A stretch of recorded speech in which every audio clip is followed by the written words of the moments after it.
Bethel Clouds TV, empowering lives.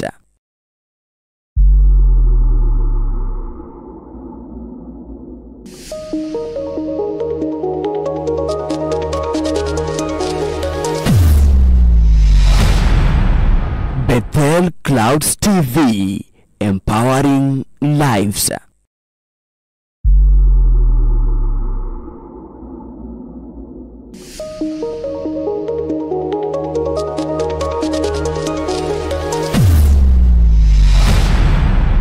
Bethel Clouds TV, empowering lives.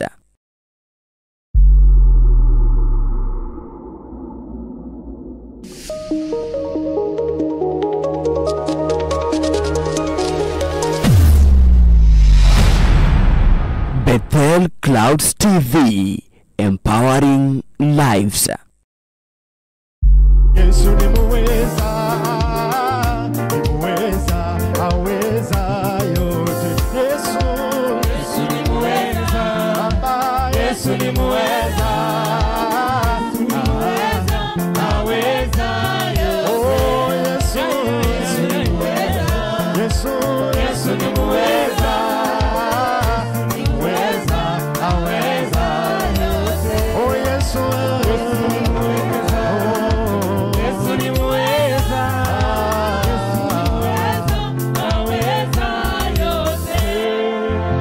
Hallelujah. Bwana asifiwe. Huu wimbo ni wa zamani. Alafu hata praise and worship hata haujui kabisa. Bwana Yesu asifiwe. Yesu ni muweza. Yesu ni muweza. Ni muweza. Aweza yo. Oh, Yesu ni muweza. Yesu ni muweza. Ni muweza. Aweza yote. Oh, Yesu ni muweza. Yesu ni muweza. Ni muweza. Aweza yote. Oh, Yesu ni muweza. Yesu ni muweza. Ni muweza. Aweza yote. Yesu ni muweza. Yesu ni muweza. Ni muweza. Aweza yote. Oh, nani kama wewe Bwana? Hakuna mwingine kama wewe Bwana. Hakuna. Nasema nani kama wewe Bwana? Hakuna mwingine kama wewe Bwana. Hakuna. Oh, anayeponya magonjwa mbalimbali ni wewe. Hakuna mwingine kama wewe Bwana. Hakuna. Nasema nani kama wewe Baba?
siyabonga.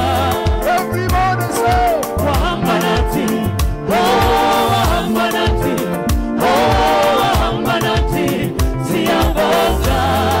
wahamba nathi, Wahamba nathi, oh wahamba nathi, oh wahamba nathi, siyabonga. siyabonga, Siyabonga Yesu, siyabonga wanyama Yesu, siyabonga Yesu, siyabonga.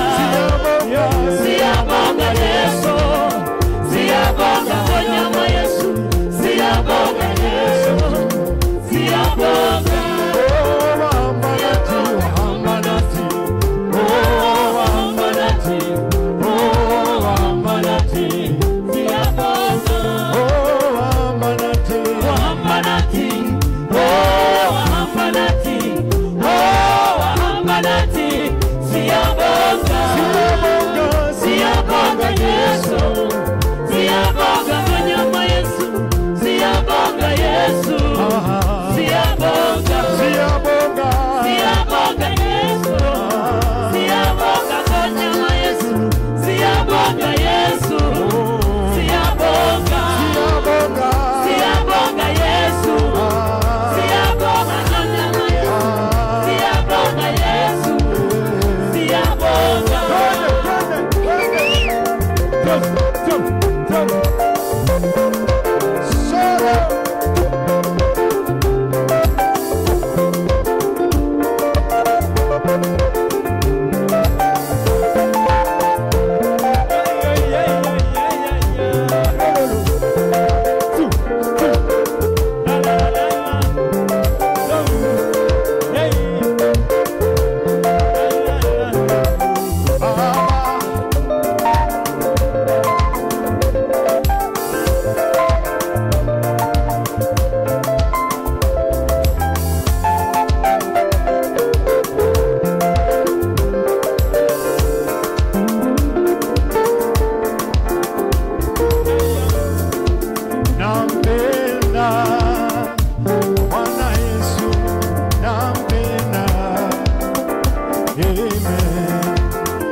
Haleluya.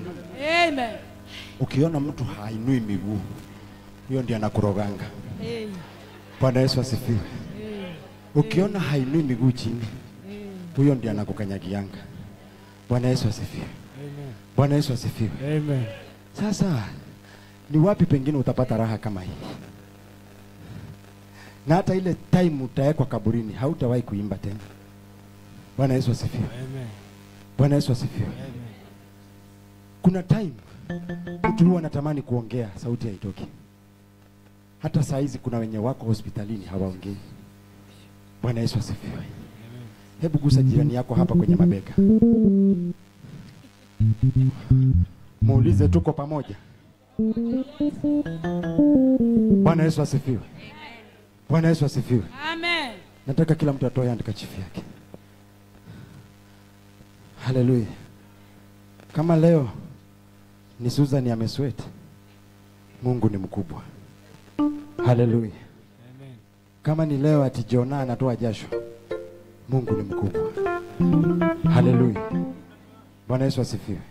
Wale wazee tu na wenye changamoto za mwili, hao ndio naruhusu wakae chini.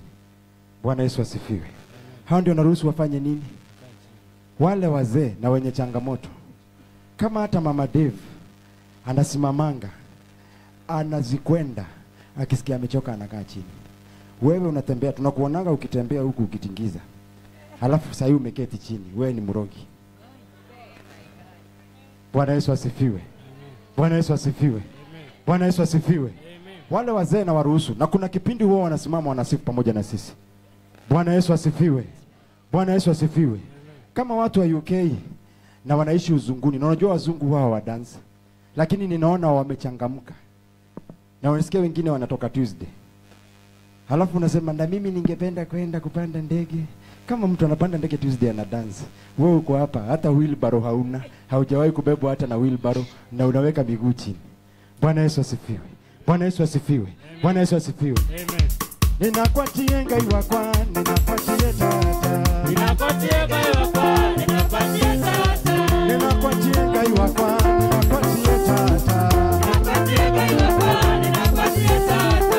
Ninakwatie mosuri, ninakwatie tata. Ninakwatie ngai wakwa, ninakwatie tata.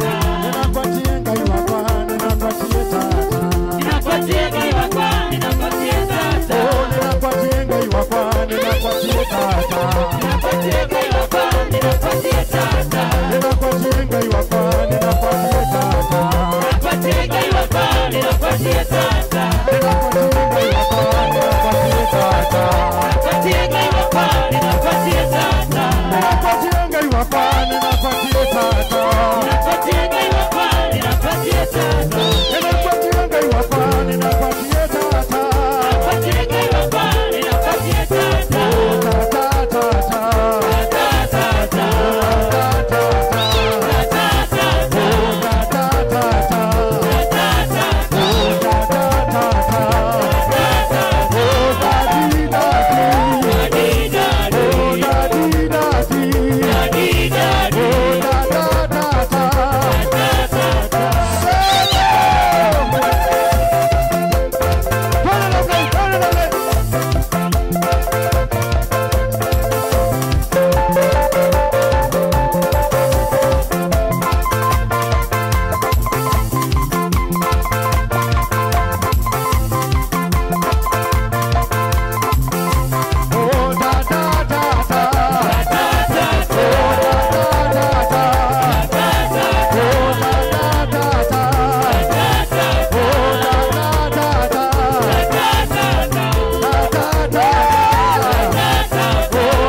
inapepea. Bendera yake Yesu sasa inapepea. Bendera yake Yesu sasa inapepea. Bendera yake Yesu sasa inapepea. Bendera yake Yesu sasa inapepea. Bendera yake Yesu sasa inapepea. Bendera yake Yesu sasa inapepea. Bendera yake Yesu sasa inapepea. Kama umebarikiwa sema amina. Amina. Umebarikiwa sema amina. Amina. Umebarikiwa sema amina. Amina. Umebarikiwa sema amina. Amina. Umebarikiwa sema amina.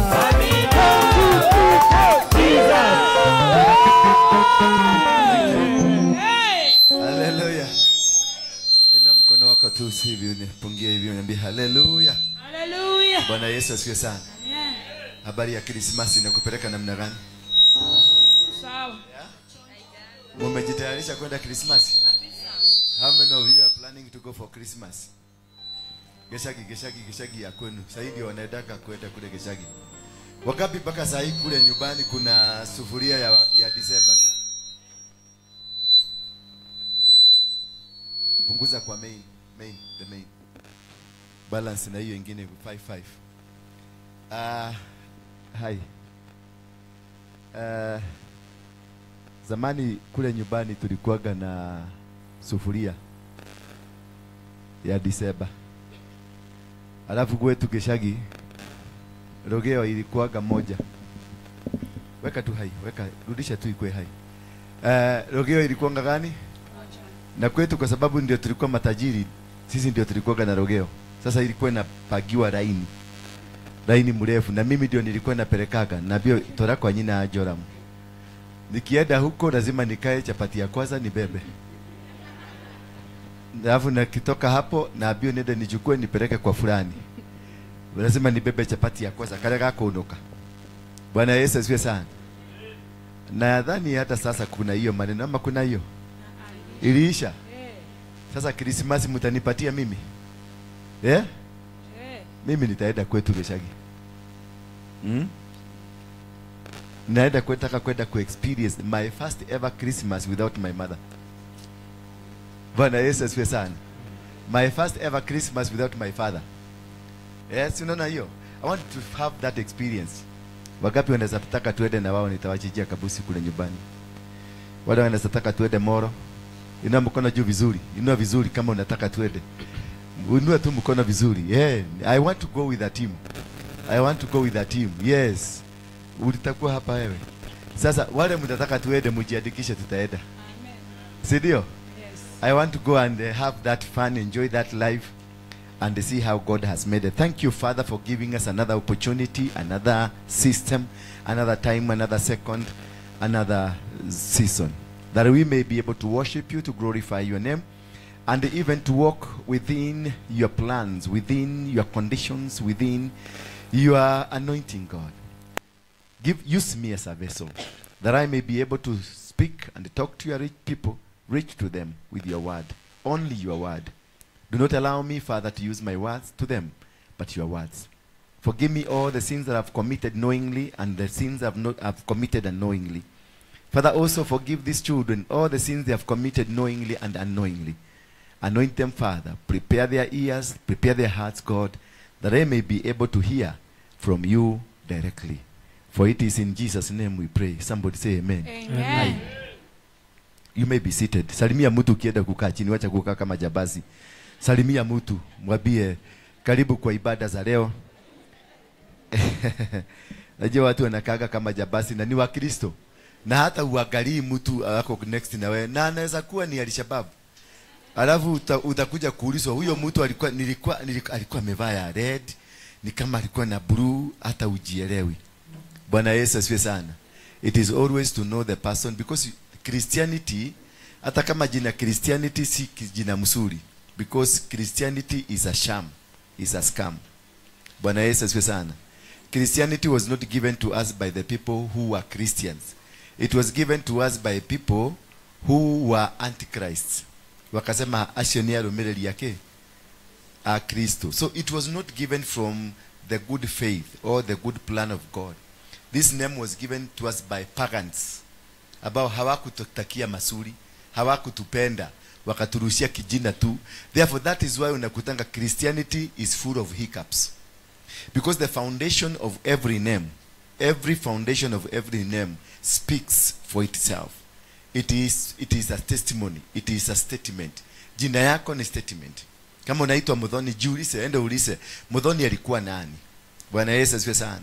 Katika jamii ya Wakikuyu Muthoni alikuwa nini? Nani? Na kwa Wageshi alikuwa nani? Kwanza kabisa understand the name. Wageshi alikuwa nani? Now you come down. Mwenye alikuwa na hiyo jina alikuwa nani? Ndio hiyo uitwe, kwa sababu umeitwa auntie, umeitwa sister ya baba yako ama sister ya mama yako, alikuwa nani? Tabia zake, characteristics zake, hizo zitakuambia your behavior today imetoka hapo. Bwana asifiwe sana. Ukiona unatu behavior fane unakaaga unarukarukaga kama table tennis, wewe usikilizagi, kelele ni mingi, kunusanusa, mambo mingi kama hiyo, nenda ufuate jina yako. Ndio imekubebea hizi maneno zote. Ukimikosi, kunjukiwa, kudharauliwa, kuonewa, fuata jina yako nyuma utakuta kuna kitu associated with your name. Because the name speaks. The name has power. The name has authority. The name ambao unaitwa ndio imekufanya usimame mpaka saa hii. Ndio imesimama uito, kwa sababu kuna mtu anaitwa Wairimu. Sasa unajiuliza jina Wairimu lilitoka wapi? Kikuyu, tuende kwa Kikuyu kwanza kabla anti. Jina Wairimu. Wairimu. Weka moja weka kando. Hiyo ingine Irimu. Bwana Yesu asifiwe sana. Irimu. That's the meaning of the name. Yes? Irimu. Irimu. The giants. Kelimo, yani the big giants. Irimu. Are you getting me? So you understand from that level. Wagare. Sema Wagare. Ukipata mwanamke wote anaitwa Wagare, anapenda vita sana, kwa sababu ameitwa jina Wagare. Gare ni nini? Ni leopard. Bwana Yesu asifiwe sana. Ukikata mtu anaitwa Wagoi. Goe. Ti Wagoi, Wagoe. Goe nini ke? Anapenda vita. Ni mchoma-chomaji, anachiba hapa.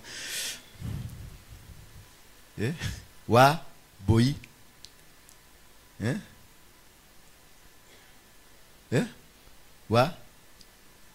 Boi ni nini? Boi Moredo.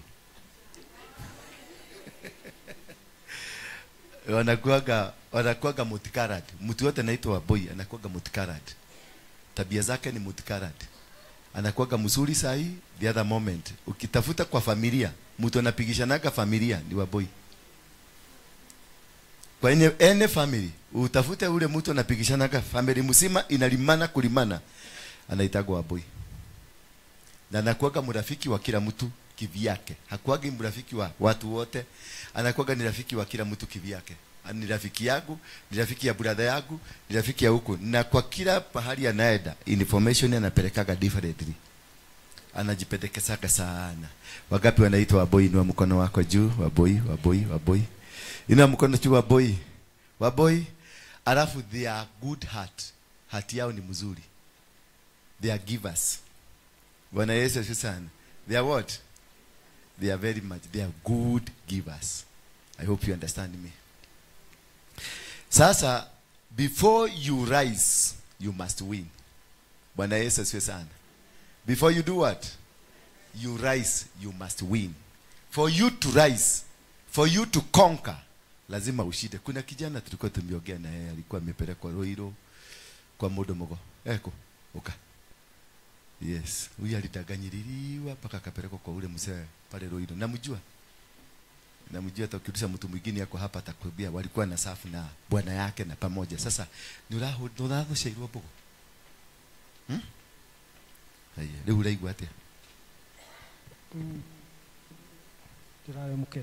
Dole mukenu na leo. Akumatwaria nawe ndĩraigua kaũndũ kau kathira. Nĩ karathirire. Leo uraigwa atia mwĩrĩ, nĩraigwa mũchagamfu. akwiriria ate hey aika bogo guori ciariria ate se athikagiriria kanjira ciraiga undu fulani wa kwanyu na riu hari undu no mwe ciariria wama asa ciaragio maheni na maundu mahitukite duka make magongona macio mothe muthu ni meguthira ikarira haha hau yes duka make ndinyonire wina guoya muingi muno Ngai ni ekunyonagia wina guoya muingi muno no kona to gukua ndugukua ndina shirika a muthuri ucio guku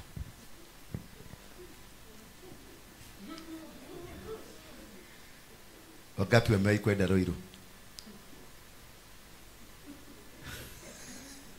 kwa hiyo mzee ni rafiki yangu ninamjua hata amewahi kukuja hapa kunikufuga kuna siku tulimshabulia sana akakuja akakaa pale alipokaa pale akakuja akakalia kiti hapa walikuwa na kakijana kadogo na wamefugwa hizi mabigira hizi mekedete nyorishi wakakuja hapa kisha akakuja pale alikuwa anakudeka akikalia kiti kingine anakudeka anakalia kiti kingine anakudeka na mimi namuona tu kwa sababu nilimuona akijua Mungu alikuwa ameniambia atakuja sasa nikaseti kamera zangu zote zinamumulika mahali pote anaenda sasa alipomaliza nikamwambia dai nyumba dai muthuri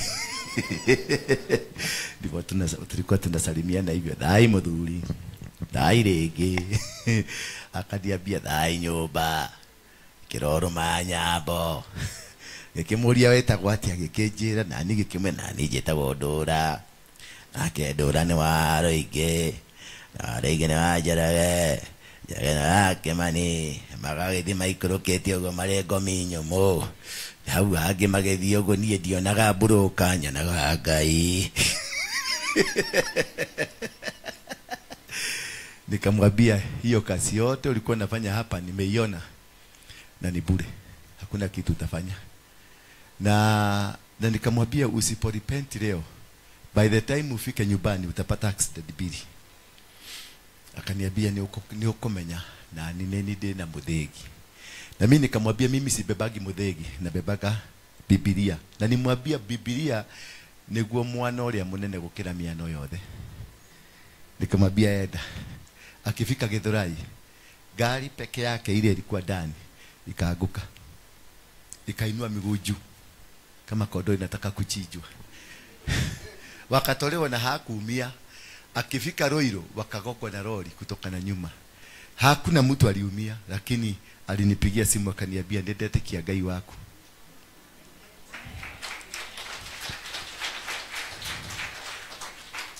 so mwanake don't be worried nega yuleta kukinya guko kuna kazi yako hapa si ati ni hiyo maneno huyu akikupeleka hivi si unaangalia gadhigira sana akikupeleka hiyo story zote alikuwa nakupeleka ndio wende usiwe uoga pale unitafute mara moja maana uliambiwa unitafute kitabu ukakataa unawachiki tu unasema ni demuhurira lakini unipigi yake si ndio yes sasa lazima ugiwekwa shindano ndio ukuje hapa mara moja si unaona venye umekaa vizuri na Mungu atakubariki na kazi iliyo ndani yako maana ni Mungu ananiambia wewe ni nabii si unaotaka ndoto na zinatokea wewe ni nabii na sasa unabii yako umekataa kufanyisha kazi ndio kwa maana hata nyumbani umekuwa rejected nyumbani si umeinukiwa sana umekuwa rejected Mungu amefuka tujia twako maana wewe ni mjuaji sana unajua vitu mingi sasa Mungu amefuka hiyo tumirago tu wote tumirago pole baka akafuka ka mwisho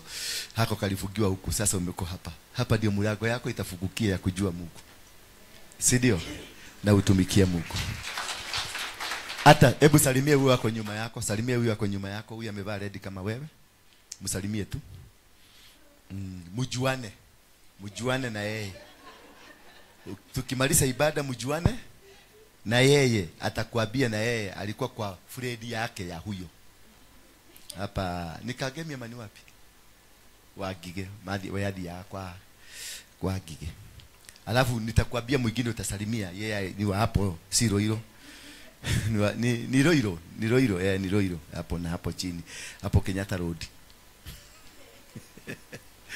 ninawajua walikuwa Mogeke zamani sasa walipoenda huko tulipoachana kila mtu akaenda kujitafutia uga Hawa ni watafutaji wa uka, lakini pia ni wazuri, si wabaya. They are all human being.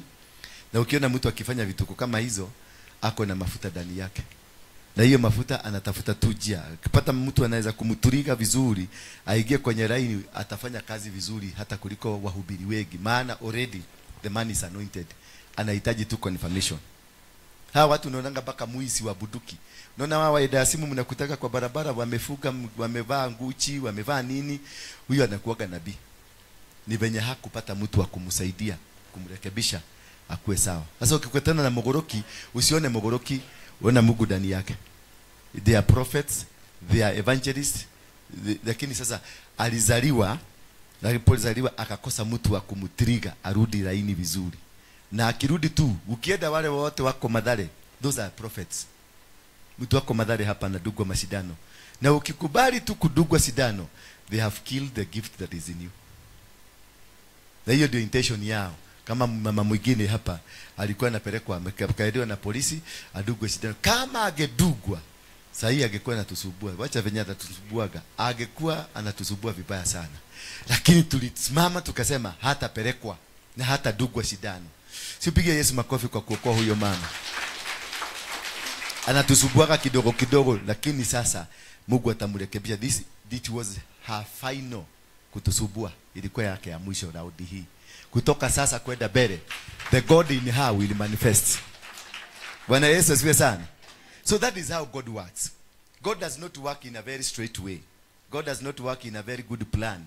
God works in zigzags. Unaweza kufikiria umeenda unarudishwa nyuma, umeenda unarudishwa nyuma, unaenda unarudishwa nyuma, until you get your own coordinates. The moment you get the coordinates za Mungu, bas unaanza kuendelea. Hata mimi nimedhigidwa, nimesuburiwa kabisa, mpaka saa hii siacha kusuburiwa, because I'm not yet arrived. Mpaka nifike, na nitakapofika kila mtu atajua dunia mzima nimefika, and I can see it is finished. Bwana Yesu asifiwe sana. Abia mwenzako, it is finished. Any challenge that was against you. Maana tumepambana. Kwanza huu mwezi wa November na mwezi wa Oktoba imekuwa vita. Imekuwa vita mpaka nikasikia vizuri. Unaweza imagine niko na kipara, nikakuwa na kipara ya kipara. On the challenges that were facing me. Every single moment was a new challenge, and a tough one, a bad one. Ya kifo. From the family, ukuja kwenu, uende kwa society, and everywhere. Baka wakati mliona Mkuimodo akisema, I will pay you a visit. Na imagine alikujaga baka kwangu akiwa ghost. Alikujaga, na hata alikujaga baka hapa kanisani akiwa ghost. Lakini tulipambana na yeye. Tulipambana mpaka nikakuja hiyo vitu zake. Because when God is lifting you, anakuinua kwenye kiwango kingine, all the demons za hizo kiwango lazima zikuattack. Ndio usimalize uende kwa demoni nyingine kubwa kubwa kidogo. Usiposhinda the demons that are here, ambazo ni za wakati huu, hata upande kule hautafaulu, utarudi nyuma. You must win the battle. Mwambie mwenzako, you must win the battle. You must conquer. Bwana Yesu asifiwe sana. And these demons that you conquer, they are classified in 4. And today I want to discuss that classifications of the 4 demons that you must conquer for you to become. Hallelujah. Because we must get there. We must win. We must conquer these demons. And if we don't conquer these demons, uimbaji yako haitachomoka. Huduma yako haitachomoka. Kilimo chako haitachomoka. Leadership yako haitachomoka. You must be able to conquer. You must be able to win the battle. You must be able to win the 4 systems ambazo zimewekwa kuzuia your success. And this one, most of us kama mimi nimetoboa. Hallelujah. Mimi nimetoboa, sasa ninaingia kiwango kingine. Hallelujah. Wakati tulikuwa na open air ambao tuko nayo pale kunaitwa nini? Tasia. God spoke to me tukiwa hapa. Huyo mtumishi alikuja hapa akaniambia ni angetaka tufanye crusade. Tulikuwa tumepanga ingine kubwa kabisa, lakini nikakansel hiyo kubwa, maana Mungu aliniambia niko kwa hii dogo. Bwana Yesu asifiwe sana. Sasa nikaita wale wa hiyo kubwa, nikawaambia tumebadilisha to this dogo. Wakakasirika sana, hata sasa hawaniongereshi. Wanasema ni sabotage kitu yao. Na mimi nikawaambia Afadhali ni kusabotage wewe kuliko ni sabotage Mungu. Maana Mungu ameniambia anataka kuinua ile hiyo kubwa, anataka kuibariki. But there are 4 handles that you have to jump. Kuna vitu viine lazima mturuke ndio tuweze kupata kibali ya huko. Bwana asifiwe sana. Immediately nikaona mtumishi amekuja hapa. Tulikuwaga rafiki yangu zamani, tulikuwa tumepaka crusade zamani. Akakuja anaitwa Bishop Ben. Akaniambia sasa, alikuwa amekuja usiku wakati hawa walikuwa na worship hapa. Lakini alikuwa anakuja kunitafuta, kujificha kwa hawa ndio anione. Sasa mimi sikumuona, nikaenda nyumbani maana hiyo kitu ilikuwa ya hawa na nilikuwa nataka kwenda kulala kidogo. Kufika the following day akanipigia simu akaniambia nilikuja lakini nikakuta umetoka tu. Nikamwambia kuja kwa ofisi. Nilipokuja hapa akaniambia Mungu amenisugumzia headquarter ya wachai wote inakuaga Tasia. Na ameniambia ni wewe ndio utakuja kuvuja hiyo headquarter ndio Nairobi ikuwe huru. Maana 2026 it is a year of God. Sasa nika-confirm ile Mungu alikuwa ameniambia wachana na hii kubwa wenda kwa hii dogo. Na sasa nikaanza kupaga, tukaambia tupage next kama wiki mbili ndio tupage crusade mzuri. Akaniambia Mungu ameniambia amenipatia baka date. Tarehe 12, tarehe 13 na tarehe 14. Lakini kazi itaisha tarehe 13. Sasa nikamwambia we have 4 days. Sasa tutapata gari ya kutagasa nini? Mungu akaniambia already amekomandi wale watu watasimamia hiyo crusade. Tukiwa na yeye hapo, mtu mmoja akanitumia 50,000. Nikatumana ya kuprint makaratasi. Akaniambia hata hatuhitaji kuprint makaratasi. Yaani huyo jamaa alikuja na faida nyingine, nikashindwa huyu jamaa ametoa wapi. Nikangangana tu na ile ujeuri yangu. Unajua mimi nakuaga mjeuri kidogo. Sio nyinyi tu mnakuaga mjeuri, hata mimi nakuaga na ujeuri. Nikangangana tu na ujeuri because nataka kwenda na klasi ya nani? Klasi yangu. Haleluya. Klasi yangu ni ile ya kutembelea kwa hewa na magari makubwa na kutangaza na kiroli kia kusukuka huko kutangaza nabii mkuu anakuja. Mungu alisema haitawezekana. Nikaomba gari ya kwenda kutangaza. Hapa ije hipi ile hydraulic ya kufuguka hivi ikatoa moshi tush. Nikasema rudisheni gari. Bwana Yesu asifiwe sana. Nikampatia na mtu atengeneza makaratasi. Makaratasi tukaletewa ikafika box 2. Box moja ndio niliweza kuona. Wengine hiyo sikuiona. Moja ndio ilienda, moja ingine iko hapa. Kumbe Mungu alikuwa anataka yeye mwenyewe ajifanyie crusade. Yeye mwenyewe ajipangie. Tukaweka maboxi zile za Saudi zote ni 15. Boxi 2 tu ndio zinatumika kwa kiwaja. Maana hata kakiwaja kanatoshana kutoka kwa hiyo pira na hapa na hapa na hapa na hapa. Sasa nilipofika kule nikauliza sense. Mlipaga mkutano inafanywa wapi? Akaniambia si ni hapa. Nikamwambia hakuna mahali pengine tunaenda. Akaniambia ni hapa. Hata mimi nikaingia kwa gari, nikajifungia kwa gari, nikafikiria nitoke nisitoke. Sasa watu watanibeba aje? Mungu akaniambia ni mimi nitakubeba, sio watu. So fuata amri yangu, maana kuna kitu nataka kufanya hapa. Immediately tulipomaliza crusade hiyo ya siku ya kwanza, unajua nilisugushwa Tasia msima, nilikosa njia ya exit. Hakuna vichochoro yote naenda nafuata hii kamama kanaogeaga. Unajua kamama kanaogeaga? In 100 meter turn west, turn south. In 200 meter turn north. Tulifuata kamama kana tutupeleka kata tukuzungusha, kaka tuzungusha, kutuzuguza. Kumbe nilipotoka mahali nilitomokea, Bwana akaniambia nilitaka uzunguke Tasia yote ukifuga madhabahu yote ya shetani. Bwana Yesu asifiwe sana. So when God is controlling you, you will never do anything in your own. Hawezi kufanya kitu hata kimoja ati na akili zako na elimu yako na nini yako. Na Mungu akaniambia kutoka leo, that is how you be operating. Na usibebeleza watu na usiambie watu, maana I have chosen you for this purpose. I have given you, and I will send the people that will be moving together. Hapa mtakuwa mkifanya mambo pamoja na kila kitu itafanyika. Na akaniambia nitakutumia local and international people from all over. They will be part of your ministry. Maana umepita mtihani. Ndivyo aliniambia. Kumbe kuzungushwa tasia ni mtihani. Hallelujah. Na akanifungua macho siku hiyo Friday. Akanifungua macho akaniambia kwa gari na usubai tu uone ni kuonyesha wachawi wenye wanaoparitigi. Nikaona mama wagapi? Wawili. Mmoja akakuja akazunguka kwenye gari yangu, akajifanya yeye ako sawa, tena akarudi.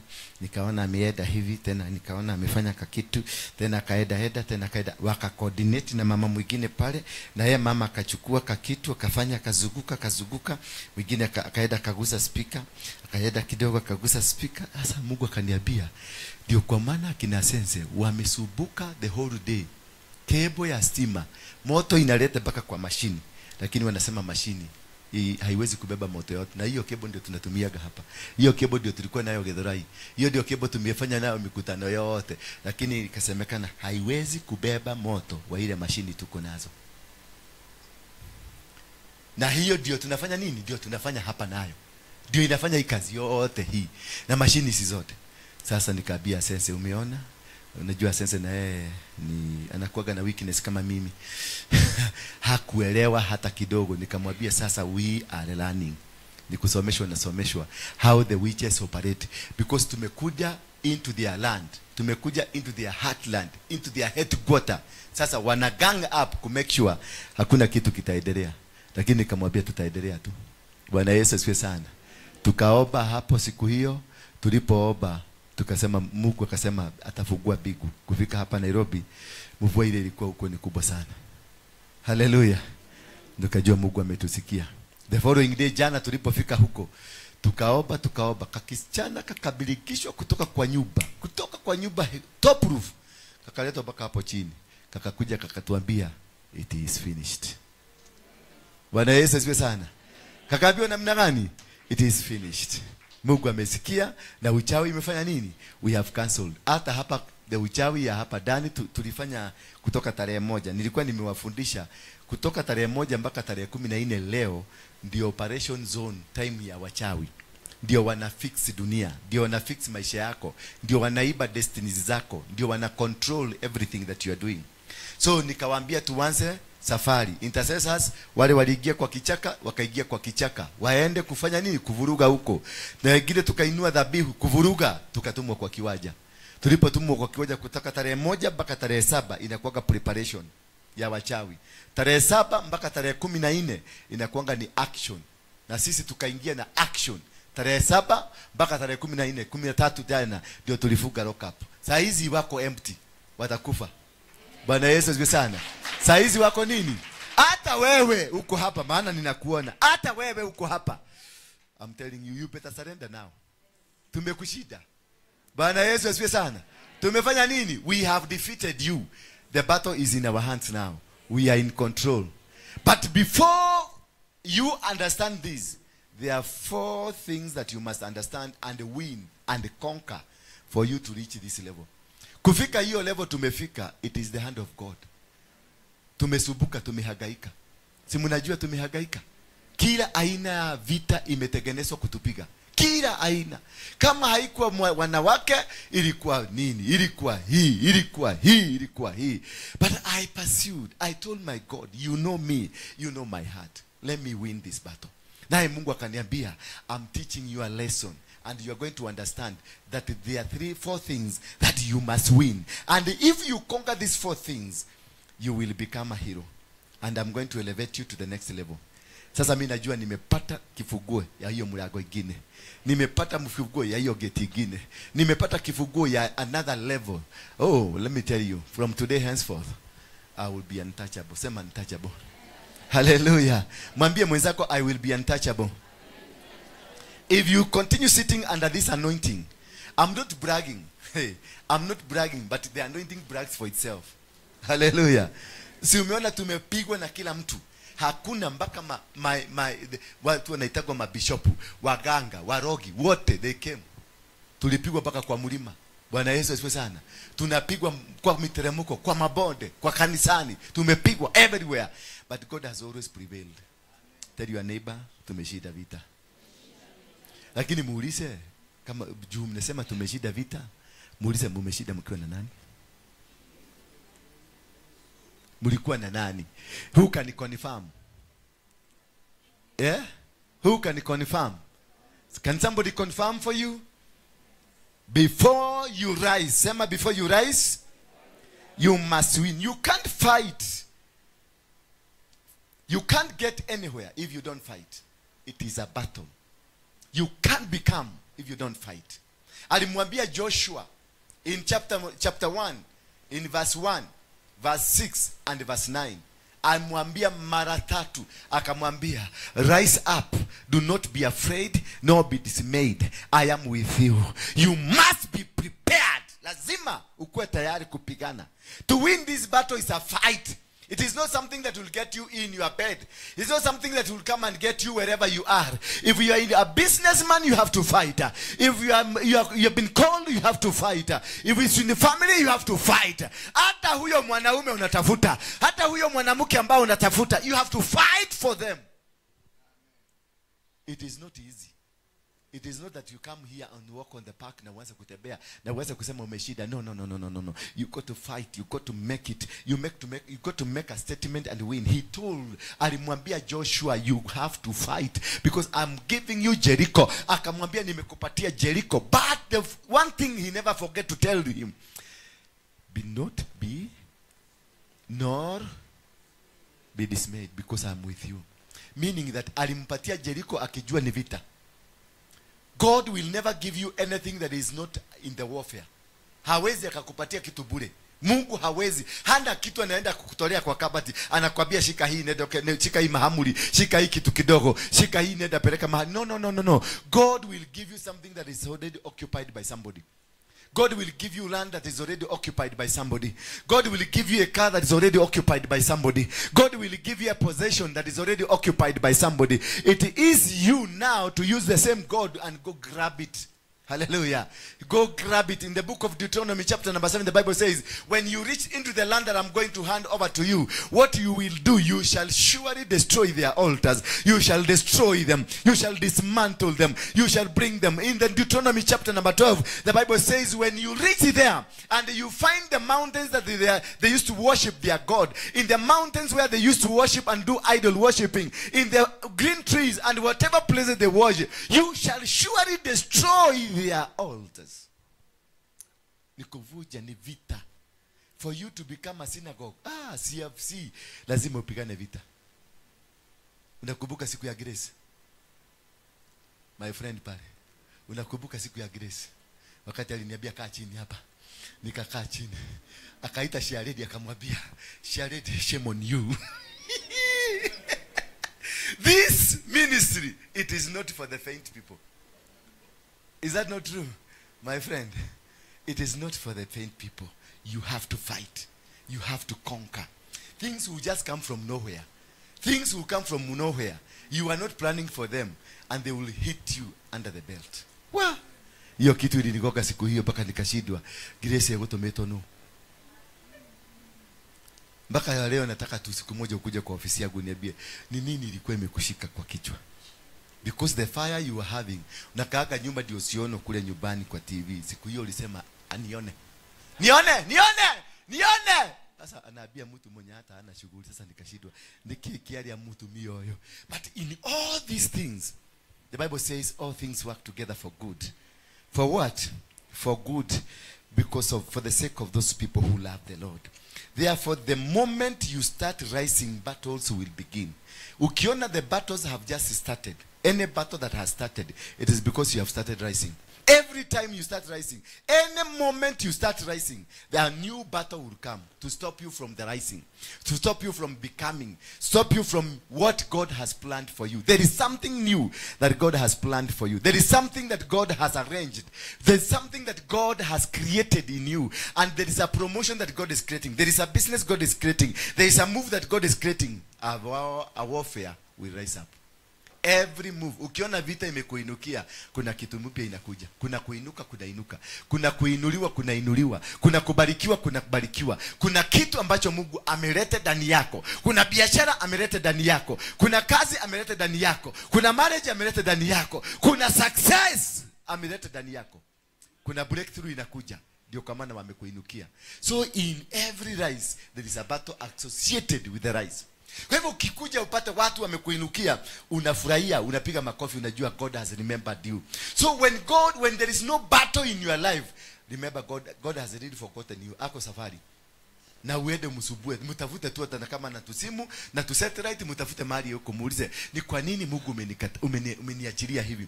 Maana every single minute it's a minute contained in battle. Every single move, there is battle associated with that move. Every single thing that is happening in your life, there must be a new battle. Lazima kutokea kitu mpya, lazima kutokea vita, na hiyo vita inakuwa confirmation ya kukupeleka pale. Kale kasiana kanaitwa Turufena kali ilibidi kahagi. Muti 72 years. 72 years. Hours kalishikilia muti for 72. It's a battle. Kusimama bila kwenda choo, bila kwenda kudhuguma, bila kwenda nini, unashika muti unauhagi kabisa, ukulala haulali, unakodoa macho kodo na madhugumo kahigereria for 3 days. Bwana Yesu asifiwe sana. It is a battle for her to be recognized. Bwana Yesu asifiwe sana. Many people didn't see what she was doing. She was not just doing the hugging. Hallelujah. She was opening a gate. People didn't know that she was opening a gate. Kenya is a star gate. Hallelujah. She is anointed. She is anointed because of the gate, not because of the Guinness Book of Record. To return the destiny of Kenya back to Kenyans, she had to do 72 hours. But for her, she even doesn't know. But God told me she's using her to open the gate of Kenya. And it had to be done in Nyeri. She wanted to go to Brazil. But God wanted to be done in where? Mount Kenya. The destiny of Kenya is back. God is using various people. Anatumia watu wengi, si mtu mmoja. Anatumia Waruige, anatumia huyu msia Mirara. Hata huyu msia unafikia Mirara. Kumbe Mungu anamtumia kivingine. Labda anaona malaika wakipigana, malaika wakitembea. Sasa hata ukiona mtu wa Mirara karibu na wewe, ujue labda anaongea na malaika. Si kulala. Bwana Yesu asifiwe sana. Tukiwa kwenye age ya Mungu kuongea na sisi in dynamics, in ways that nobody can be able to understand. Maana nyinyi wote mlikuwa nafikiria ni Guinness Book of Record, but it's not about the Guinness Book of Record. According to the spirit, to the realms, it is opening of a gate. But for her, na world, na ministry, wanamupeleka pata Guinness Book of Record. At least you have to be recognized. But the whole thing is about that she opened a gate. Hallelujah. So wewe unaweza kufikiria ni wewe tu, kama Mkuimodo anasemaka ni yeye mwenye mlima. Hapana. Kila mtu wako na njia yake. Kila mtu ameitwa kivyake venye ataenda kufanya kazi. Kila mtu anafanya kazi kadogo tu, unakuta kama Yakobo kazi ya Mungu. Kakasi kingine kadogo unasikia kamefungua gate. Kakasi kingine kadogo kamefanya kitu hii. Because these gates were stolen and taken by the white people. So for her to go and hug a tree in Mount Kenya ni kurudisha that dignity of gates back to Africa. So Kenya now, the star, because Kenya is a star gate. From the Mount Kenya, it's a star gate. Sasa rise high above. Kenya is the altar that rules the world. Bwana Yesu asifiwe sana. Mount Kenya is the altar that rules the world. And therefore, Mount Kenya being the altar that rules the world, we must open all the gates. Mount Kenya has 4 gates. Kuna gate ya hii ya Mkuimodo hapa na Kuaga, kuna ile ceremony, kuna ile ya Meru ya Chogoria, na kuna ile ya Pade ya Kirinyaga. Those are gates. And those gates, they got a meaning. They are not just gates za kwenda kuoda wanyama, za kwenda kutembea. They are gates. And they are very important for your life, for the spiritual life of this country, and for the spiritual life of the whole world. Sasa ukipanda pale juu kwa mlima, kuna temple. Hallelujah. Tutaenda huko. Wagapi wanaweza wako na nguvu, nasikia uko na energy ya kupanda mlima kule juu. Uko na energy. Bidha. Umeinua mkono ama ni mkono imejiinua? Utaweza? Inua mkono wale wanataka kupanda mlima kabisa. Mujiandikishe.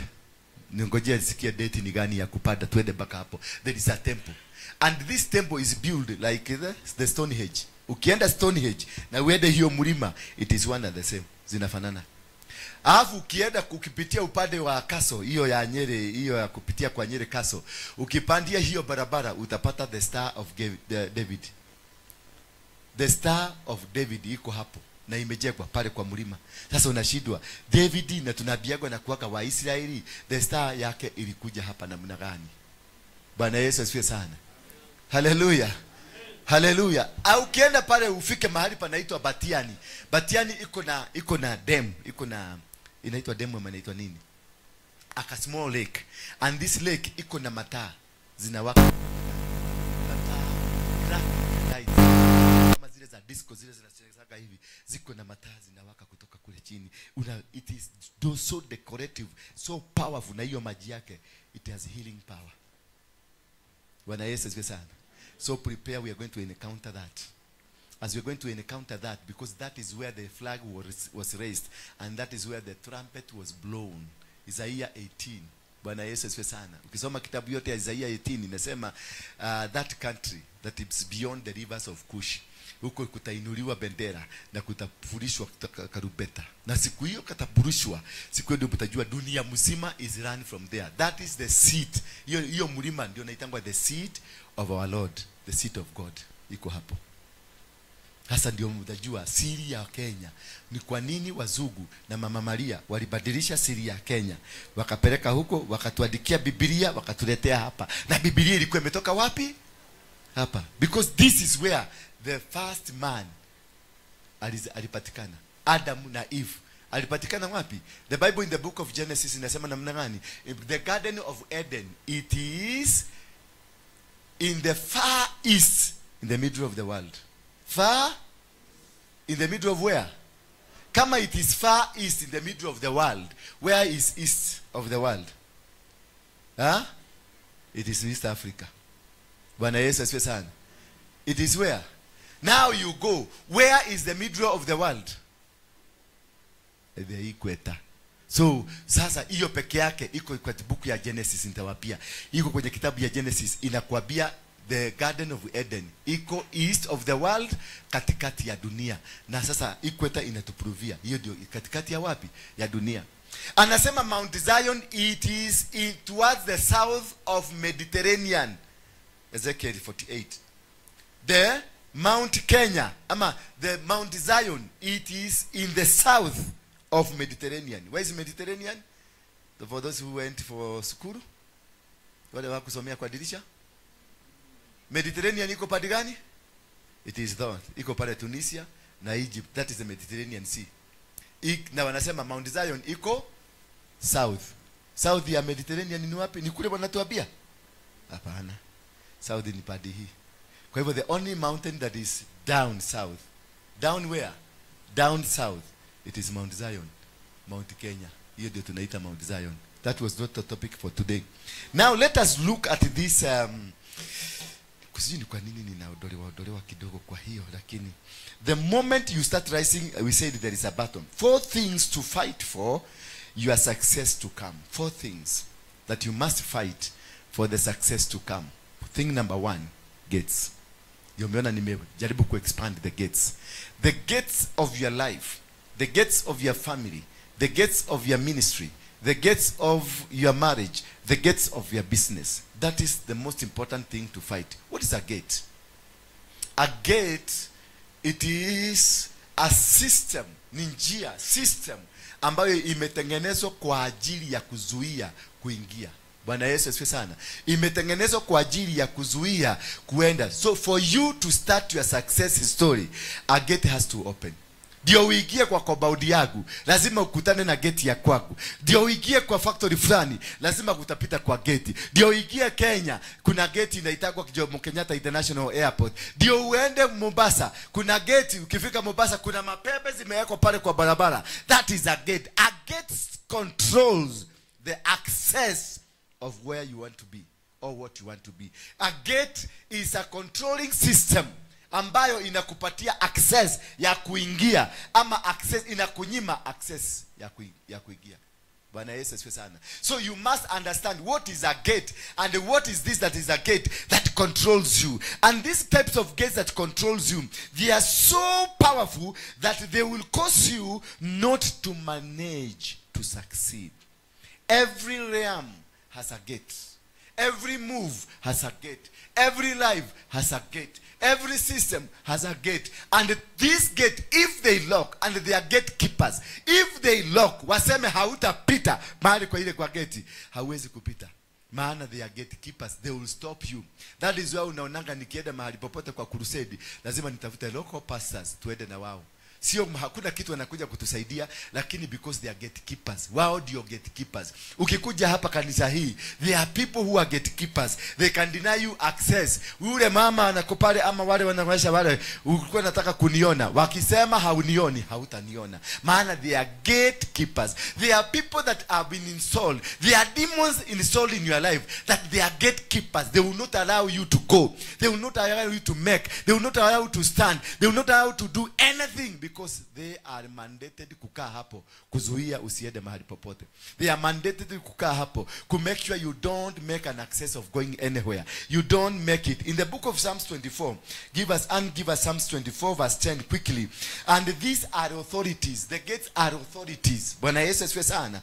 Gates are authorities that control, that will give you or deny you. Authorities. This church has an authority, and these authorities will release blessings to you. All fail.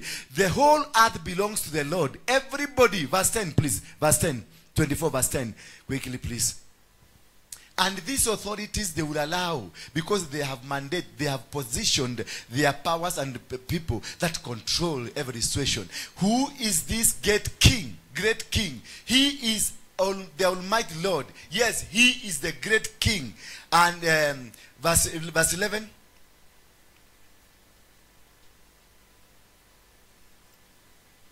Yeah?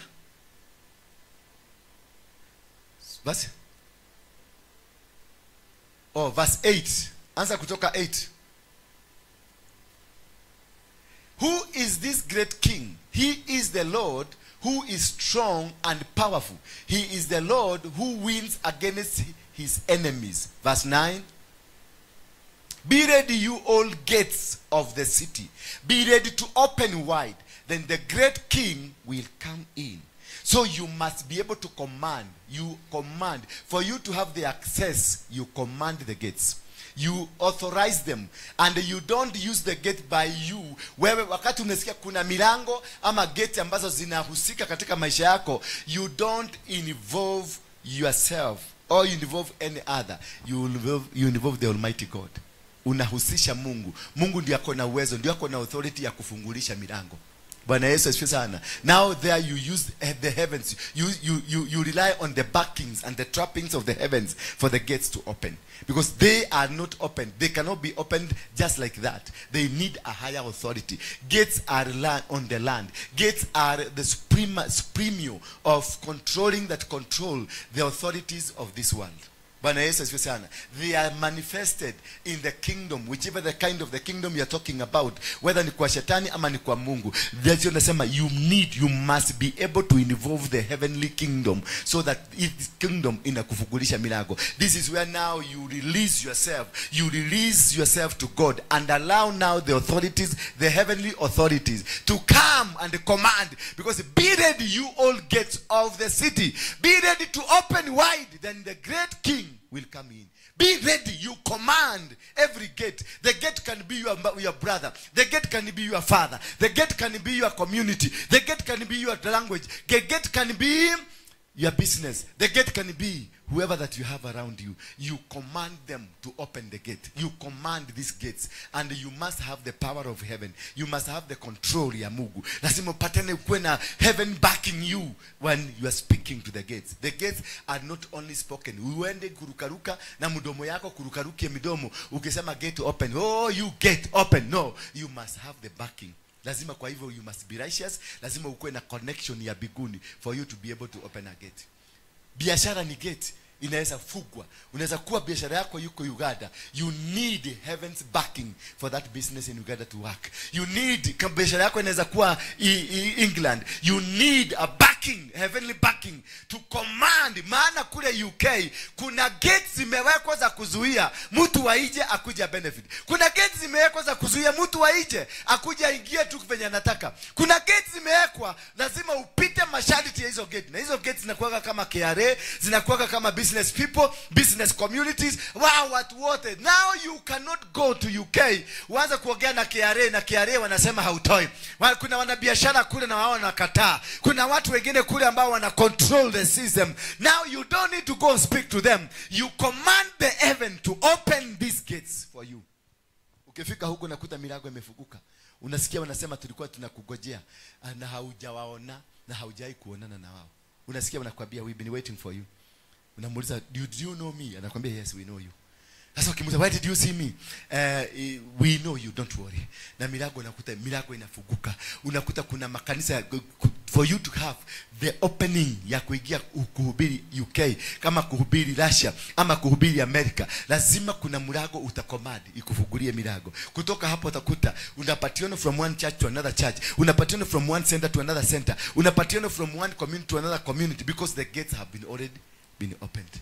So you use the power of heaven to command. I'm moving a little bit faster tukimbiane kabisa kwa sababu ya time ya kwenda huko. Nimesema gate number 2, temptations. The problem, challenge number 2, not the gate. We have dealt with the gate. Now the challenge number 2 you have to win. It is temptations. Temptations zinaweza kuwa lust, zinaweza kuwa appetite. You need to overcome your temptations. You need to overcome your challenges of life. You need to overcome whatever that is happening around you. Praise be the name of God. Lazima ushinde vita za kutaka kujifeel. Unajua kuna wengine wanakuaga wanataka kuonekana ni watu wa muhimu sana. Wanataka kuonekana ni watu wa maana. Yaani hata ukimguza anatembea, hata ukimwangalia venye anatembea kanisani kwa sababu ya ka position kadogo amepatiwa, anatembea ni kama yeye ako na propela ndani ya mwili yake. Hiyo ni inaitwa temptation of pride. Lazima ushinde pride, lazima ushinde hiyo arrogance, lazima ushinde vitu mingi, the temptation that can lead you or mislead you to your downfall. Because temptations, most of the temptation, they will not allow you to prosper. They will not allow you to become, because of the ego ambayo uko nao. Sasa akishika microphone hapa aibe vizuri, mnakutana naye hapo, leo you've blessed me, you really blessed me, you sang to my, oh, you are speaking to me. That was great. That was great. Unarudi kwa kipeti unampatia karifu kamoja. The next person naye anamwambia hivyo. Sasa utakutana na asesi akitembea namna gani? Akitembea hivi. Maana ameanza kusifiwa. Na hiyo ndio temptation. You must resist that temptation. Because if you fail to resist that temptation, then it will cause you to have the spirit of pride. And the spirit of pride will bring you down. And you will be castigated and destroyed. So you must be able to win. You must be able to conquer what temptations. You must be able to conquer everything. Jesus, when he came from the mountain, he came full loaded. Alikuwa na power, alikuwa na authority, alikuwa na nguvu, alikuwa na kila kitu ambacho I win. 40 nights and 40 days of fasting. Akaambiwa sasa, you have accomplished your mission. The moment he came down, alipatana na the test of what? Temptation. Alikuta shetani amekaa amemngojea mamwambie, yes, we understand. They knew this man has been lifted. They knew this man has won the battle. They knew this man has conquered. They knew this man is gonna become the king of the world. They knew this man, so they came with what can make him fall. Walimwambia, kumeandikwa, ukitoka kwa mlima, maana you are the man of the moment. Wewe ndio the man of the moment. Na tunakusifu, na tunaona wewe ni mtu wa maana. Sasa tengeneza mawe ikuwe mkate. Na yeye quickly akajua huyo ni shetani. Akamwambia nini? Because it is the spirit of the Lord that led him to the wilderness to be tested. Hallelujah. It is the spirit of the Lord. So the spirit of the Lord can lead you for the test. Kanipeleka yeye, inaweza kukupeleka ikulete mahali hapa ukuwe tested. Inaweza kukupeleka mahali hata kwa bar huko nakuta watu wana lamba vitu vizuri, na unakuta wale marafiki wako wa zamani wako huko wamenunua mamizinga wamekaa kwa meza. They will be tested. You be led somewhere by the spirit of the Lord to be tested until you are able to overcome this. I'm telling you, my brother, my sister, you will be defeated, and that will be one factor that will stop you from becoming. So leave alone. Temptations, weka chini. Anything that is against you, weka chini. Anything that can cause you to stagnate, weka chini. Because temptation kuona vitu vizuri vizuri, masifa mzuri mzuri, and many things that happens around you, utaziona kama vitu vizuri zuri, and in that system you will be destroyed. Usipokuwa mwangalifu, uache kuwa tempted kwa sababu umeiba vizuri, ama kwa sababu umesifiwa vizuri, ama kwa sababu umejipata mahali pazuri, temptations will cause you to go down. So always, pesa inaweza kufanya ukue digie kwa ndani ya temptations. Tumurebo tuzuri, maguta, tunaweza kukuletea temptations. Pesa inaweza kukuletea temptation. Sifa za watu, kocho zinaweza kukuletea temptation until you are able to overcome. Bwana Yesu asifiwe sana. Until you are able. Na most of the temptations zinakujaga na anger. Sema anger. Unakuta mtu anashikwa na anger. That's a temptation. Na hiyo ni Mungu anatest. That is what made Moses not to go to Canaan. Maana anger, it came all the way from the clan of Simon and Levi. It all moved, ilitembea. Kumbuka Musa alikuwa nakaa na Mungu kwa kiti moja, wanazungumza. Walikuwa nafanya mazungumzo ya faragani na Mungu, lakini temptation ya anger ilimshida. Ndio kwa maana alikuja akaambiwa na Mungu, Kanaani ndio ile, lakini hautafika. So this anger, the spirit of anger, it has costed a lot of people, including Moses. Na haitabuagi wewe ni nani, haitabuagi ni mamlaka gani uko nayo, haitabuagi what kind of a system you're operating from. Anger itakuamaliza.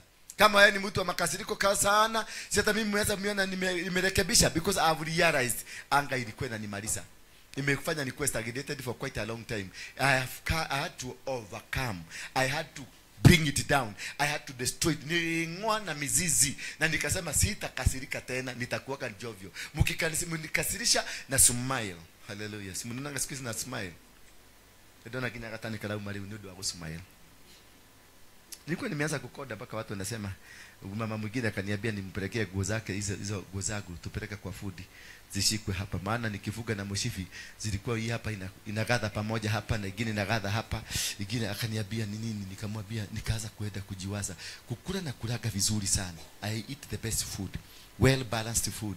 I am a nutrition inaitwa nini, nutritionist. I'm a nutritionist. Nutritionist.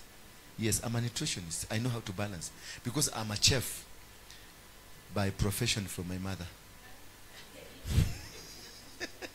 I am a chef. My mother was a cook. Bwana Yesu asifiwe sana. Therefore, once you are able to subdue whatever that can haunt you, then you get to your level of success. So what has been going through katika life yetu in this whole year, it was about temptations after temptations. This one will come this way, this one will come this way, this one will come this way, only because God anataka kutupatia mandate.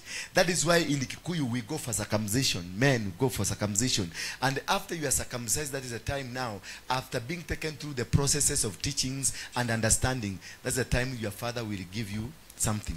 Atakupatia kakitu. Mwanake anakupatia kitu, anakuambia now you have responsibilities. Chukua ng'ombe mbili hapo, chukua kashaba pale, uende ukate pale, ulime hapo, jenga kanyumba kako pale, because you umepita majaribu ya kusema ya kwamba now you are a grown up. Unaweza kujipikia, unaweza tafuta mrebo, mkae na yeye na kusikike vita kwa hiyo nyumba. Bwana Yesu asifiwe sana. So temptations is very important for you to understand and to be able to know that inafugaga your heavens. Temptations inafugaga milango yako. It closes the doors to heaven.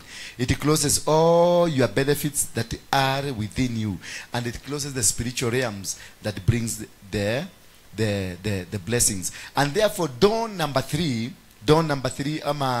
the what you call the challenges number 3 that you have to fight and conquer is the doors. Milango.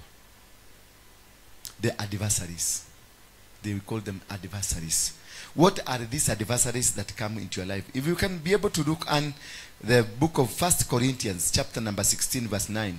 1 Corinthians chapter number 16 verse 9.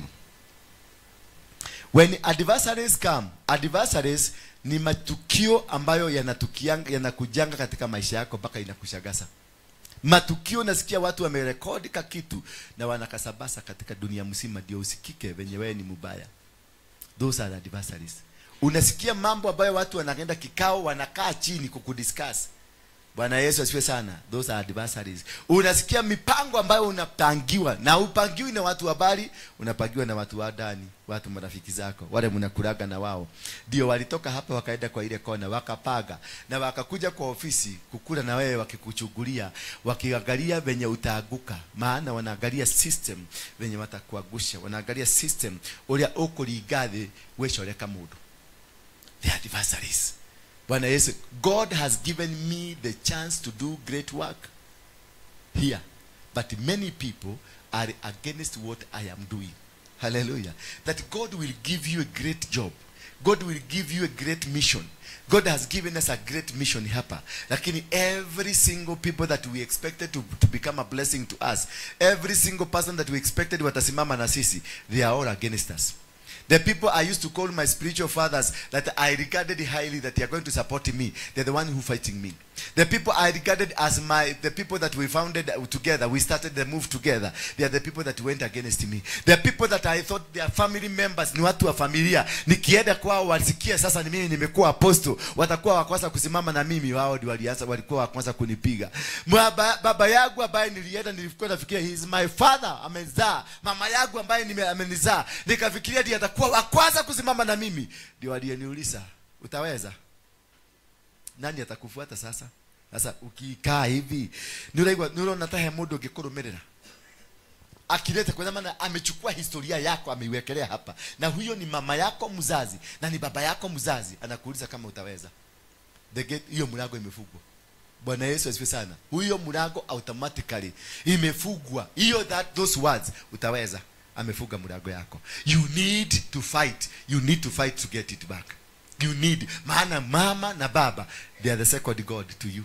Na kama sasa wameweka doubt, anything ambayo imewekewa doubt, ulienda ukakuja ukaniambia kwa biashara nataka kufungua mahali fulani, kuuliza utaweza? Nimefunga mlango yako.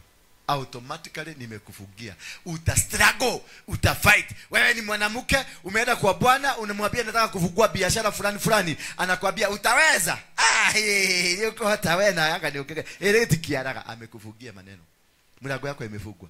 You need to raise up na ukazo hiyo maneno. Na sasa kukazo maneno ya Bwana yako, na ndio mwenye ako na authority yako. Na tulisikia yeye ndio gate. Sasa atafunga gate na amefunga mlango. Bwana Yesu asifiwe sana. Sasa utafanya nini? You will be tempted kuenda against him, to fight him. Once you become tempted to fight him, bado unakuta umeingia kwa shimo zaidi. So there are things that you need to do secretly before you reveal them to the people. You do kama ni kabiashara, fungua kabiashara before you reveal them to people. Bifungua ka ministry, hata kama ni kwa watu wawili, before you reveal them to people. Fungua ile kitu unafanya before you reveal to the people. Do it fast, ferment it, structure it, make it firm. Sasa ukienda kutagasa, unajua hata wakijaribu kufunga mlango, ushafungulisha milango. Hata kama wakijaribu kufanya nini, already ushafungulisha hiyo milango na inafanya. Bwana Yesu asifiwe sana. And it is moving forward. And for kushinda vita za adversaries inahitaji maombi. That is the time now you call on intercessors. Tuliona gates, unahitaji heavens to back you. Temptations inahitaji character yako. Bwana Yesu asifiwe sana. Sasa adversaries inahitaji intercessors, watu wa kukuombea. Mama yako, baba yako, wale watu mnasimama na wao. That's the time you summon the close people, the people you trust. Bwana Yesu asifiwe sana. But I don't know how you trust these people, because I've seen it by my own eyes. The people I trusted, I thought these are the people that can be able to stand with me, are the people that brought me down. The people that wanted to bring me down. I never went down, but the people who just tried to bring me down. But I came up again and rose above them, because there is something I nilitafuta. Na nilikuwa kube Mungu aliniambiaga, alinichanuaga, akaniambia usikuwe na intercessor tu kwa kanisa yako, uko ije utengeneza groups za intercessors. Kube niko na intercessors group 18 that stands with me. Hallelujah. ya hapa ndani ikigogwa kule nje kuna kuaga gangari, inakuaga strong, inakuaga powerful. Sasa mkifikiria mmemalizia jamaa, mnakuta moto inawaka kule nje, mnashindwa modo yokaguthia, tunaulisaga watu wanauliza kaguthiaga atia. Etondo ni manatigire makurekeria. Walikuwa walimalizia na wakasema wakaenda pate, wakafanya pate after pate, wakafanya ceremony, wakatoss. Hii inaitangwa kutosi ama kudosi. Ile ya kugoga gilasi na gilasi. Inatangwa nini? Kudosi. Hiyo ni cheers na hiyo action hiyo. Ni kudosi. Una dosi? Tutosi. Ya una tosi. Alafu nasema live long. Walifanya hivyo na wakasema live long. Jamaa tumemalizia. Wakakuja kuona jamaa amechomokea kwingine. Because you have people around you. You raise many people as possible ambao you raise as many people as possible around you to pray for you. You don't just raise one person. You just don't have one person to ambaye anasimama na wewe. Tafuta grupu moja hapa, tengeneza grupu ingine, tengeneza grupu ingine, tengeneza grupu ingine, alafu tafuta authorities ambazo ziko juu yako. Unawaambia hoyagera, una subscribe kwao, unatuma kitu kwao, unatuma kitu kama sasa I give my tithe. There is a place I give my tithes because that is my spiritual authority which is a bit superior than me. So you have every quarter, kila mahali uko na watu wanasimama na wewe. For the adversaries who are defeated, you need people to pray for you. Bwana Yesu asifiwe sana. Ndio naonaga niko na wamama wazee wananiobea, kuna wasichana wadogo wananiobea, kuna wavulana wadogo wananiobea. Every man ukizunguka katika life yangu kuna watu kila mahali. Lakini ile mnajua ni kamoja ka hapa, haka ndio mnapiganaga nako, mnapiga shosho mpaka anagojeka, mnapiga shosho hiyo mwingine mpaka anagojeka, mnamfanya mzee akikuja ni kulala tu na anatuobea, sijui kama anatuobea saizi lakini amelala. Sasa ukitegemea hawa peke yako umeisha. Sasa unaenda kule nje, unatafuta wengine. Una raise the worship of your life. Unainua worship ya Mungu in your life, unainua kabisa. Alafu unainua kila kitu ambacho kinaweza kufanya Mungu afurahie. Kama vile unaonaga tunapatia wazee hapa kitu ya kukula, tunawanunulia go. It's a form of raising people that can intercede for you. It's a form of raising a system that is unbreakable. Ndio unaona hakuna mtu hata mmoja amefaulu kunibreak. Despite that I am not so grounded kabisa katika Ukristiano, nimeokoka tu juzi bado tu element tu umogeke tuko ndani vitu element tu imani machafu bado sijaokoka vizuri venye mnatakaga mtu ameokoka, but I'm still strong. Mumejaribu kunibed, I'm non-debel, siwezi kupendeka. Nikijaribu kufanya hivi hamwezi, because I have strong teams around me. And for you to win this battle, you don't need to rely on one person. Rely on many systems around you. Build systems around you that will be gathering for you, that will be praying for you. Invoke the presence of the angels in your life. Invoke the presence of the Spirit of God. Spiritual realms, invoke their presences and attract them. There is a way on how to pull a spiritual realm that fights in prayers. Inakuja nasimama na wewe. Inakulida na inakupigania. You invoke the stars to be around you. You invoke the moon to be around you. You invoke the sun to be around you. You invoke the element of water to be around you. Everywhere, all the elements that are supposed, all needed for you to stand, you invoke them. And there is a way you invoke them. You just don't go, I invoke you, I come here. Because all things that you are told are not good, they are good. Tuliambiwa nyota ni ya kishetani. Ukisomewa nyota ni shetani. That is, they lied to you. Because they knew if you summon stars to fight for you, because that is where your gifts, your talents, your power and your authority is, in the stars. Ndio unasikia nyota ya mtu. Bwana Yesu asifiwe sana. Hello, Bwana asifiwe sana. Ukisummon mwezi, unasummon nini? The king of the night. Hallelujah. Because when in the book of Genesis chapter number 1, the Bible says, alitengeneza a bigger light that controls the day, and another smaller light that controlled the night, and the stars that controlled the destinies. It is the creation of God. Therefore these wakakuja wakakuambia ati watu wale nasoma nyota na ni wasoma ramli, ni waganga na ni wachai, because they wanted to remove you from the king that controls the day. If you summon the king of the day is the sun, summon him to fight for you. If you want the night, summon the king of the moon. In the night he will fight for you. Summon the king that holds the destinies and your stars. Bring them, control them, and then summon them for the authorities to come. That is what you need to have. That is what you need to achieve things. Then water in you high. Then summon the greatest thing that is on earth. The greatest thing is what? The greatest thing that you need to summon is what?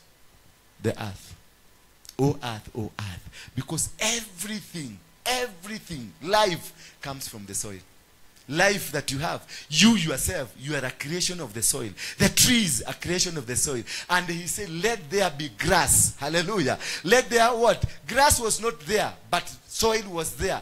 So, soil spoke life to the grass. Soil spoke life to the trees. Soil spoke life to the animals. Soil spoke life to everything. So when you have the backing of the soil, tell them to come and be with you.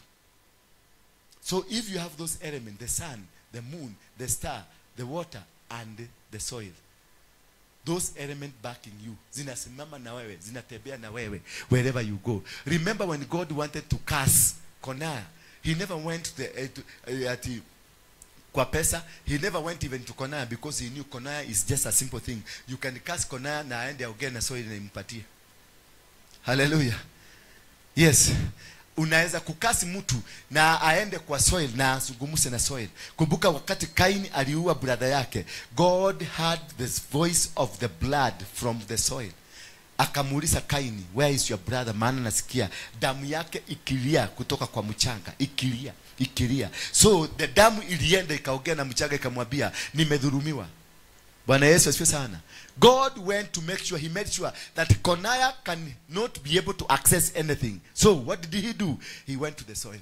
Akaambia Jeremiah, go speak to the soil. You soil. Akaambia, earth, hear the voice of the Lord. That from this day, write Konaya, this man Konaya, write him down as a man that will never give birth. A man that will never succeed. A man that will never be able to become. A man that will never be able to win any battle. He spoke to the soil because he knew the soil is the end. Mchanga ndio end game, ndio mwisho. Hiyo ndio unaweza kwenda ku appeal. You can put your appeal to the soil. That is why we speak to the soil, because soil gives forth to the life. Ndio maana aliambia miti ikue na ikakua. Ilitoka wapi? Kwa mchanga. Alizungumza na mchanga, akaambia mchanga. And that's why you are existing because of the soil. And why? Because the soil is alive. That is why you are living. That is why you are existing. And when the soil decides you come back, it will take you. Hallelujah. And it will just shatter you completely. You will never be seen. And it swallows you somewhere. Na inakuficha na inakaa na wewe uko chini. Because you are a property of the soil. So if you have the backing of these elements, then you win battles. They were one. The soil turned your soil to become your intercessor. Turn your moon to become your intercessor. Turn your sun to become your intercessor. Turn your stars to become your intercessor. And they will win battles for you. Bwana Yesu asifiwe sana. Ndio unaona wale wanatumia nyota, wanatumia miezi. Waislamu they use the moon. They use the king of the night. Hallelujah. Ndio unaona kwenye nini yao kuna nini? Kuna the moon and also the star. They capture your destinies. They capture destinies together. They bring all the destinies together. Bwana Yesu asifiwe sana. Hallelujah. Are we together? I'm too deep today. Are we together? Are you getting me?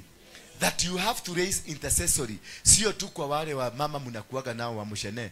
Wale wa mama mnakuaga na wao mnafikiria they are interceding for you but they are fighting you. Intercede. Let the moon to become your intercessor to control the destinies. The stars that control the destinies, bring them on board and nobody will be able to touch you. Hakuna mtu atakuguza. You'll win. Hiyo ndio Waingereza walifanya, ndio wakatawala dunia mzima. Ukienda kule Uingereza they use all these elements. Ukienda Stonehenge they use all the five elements nimewambia ziko huko. Na hizo elements zio ziko Mount Kenya. Bwana Yesu asifiwe sana. Ndio uliona mara ya kwanza wakati tulienda huko mvua ilinyesha. Silinyesha. Mara ya pili tulipoenda huko msimu mvua ilinyesha, maana tulienda kuhakisha moto. Wakati unahakisha moto, it is the element of the sun. Unaileta the element of the sun.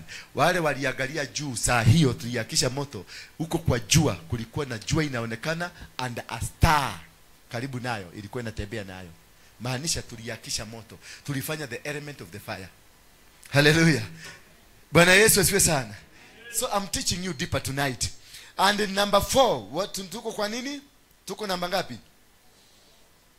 Before that, before you get to number 4, David prayed and God made Ahithophel what? Hiyo jina ni ngumu. Ahithophel. Ni Ahithophel.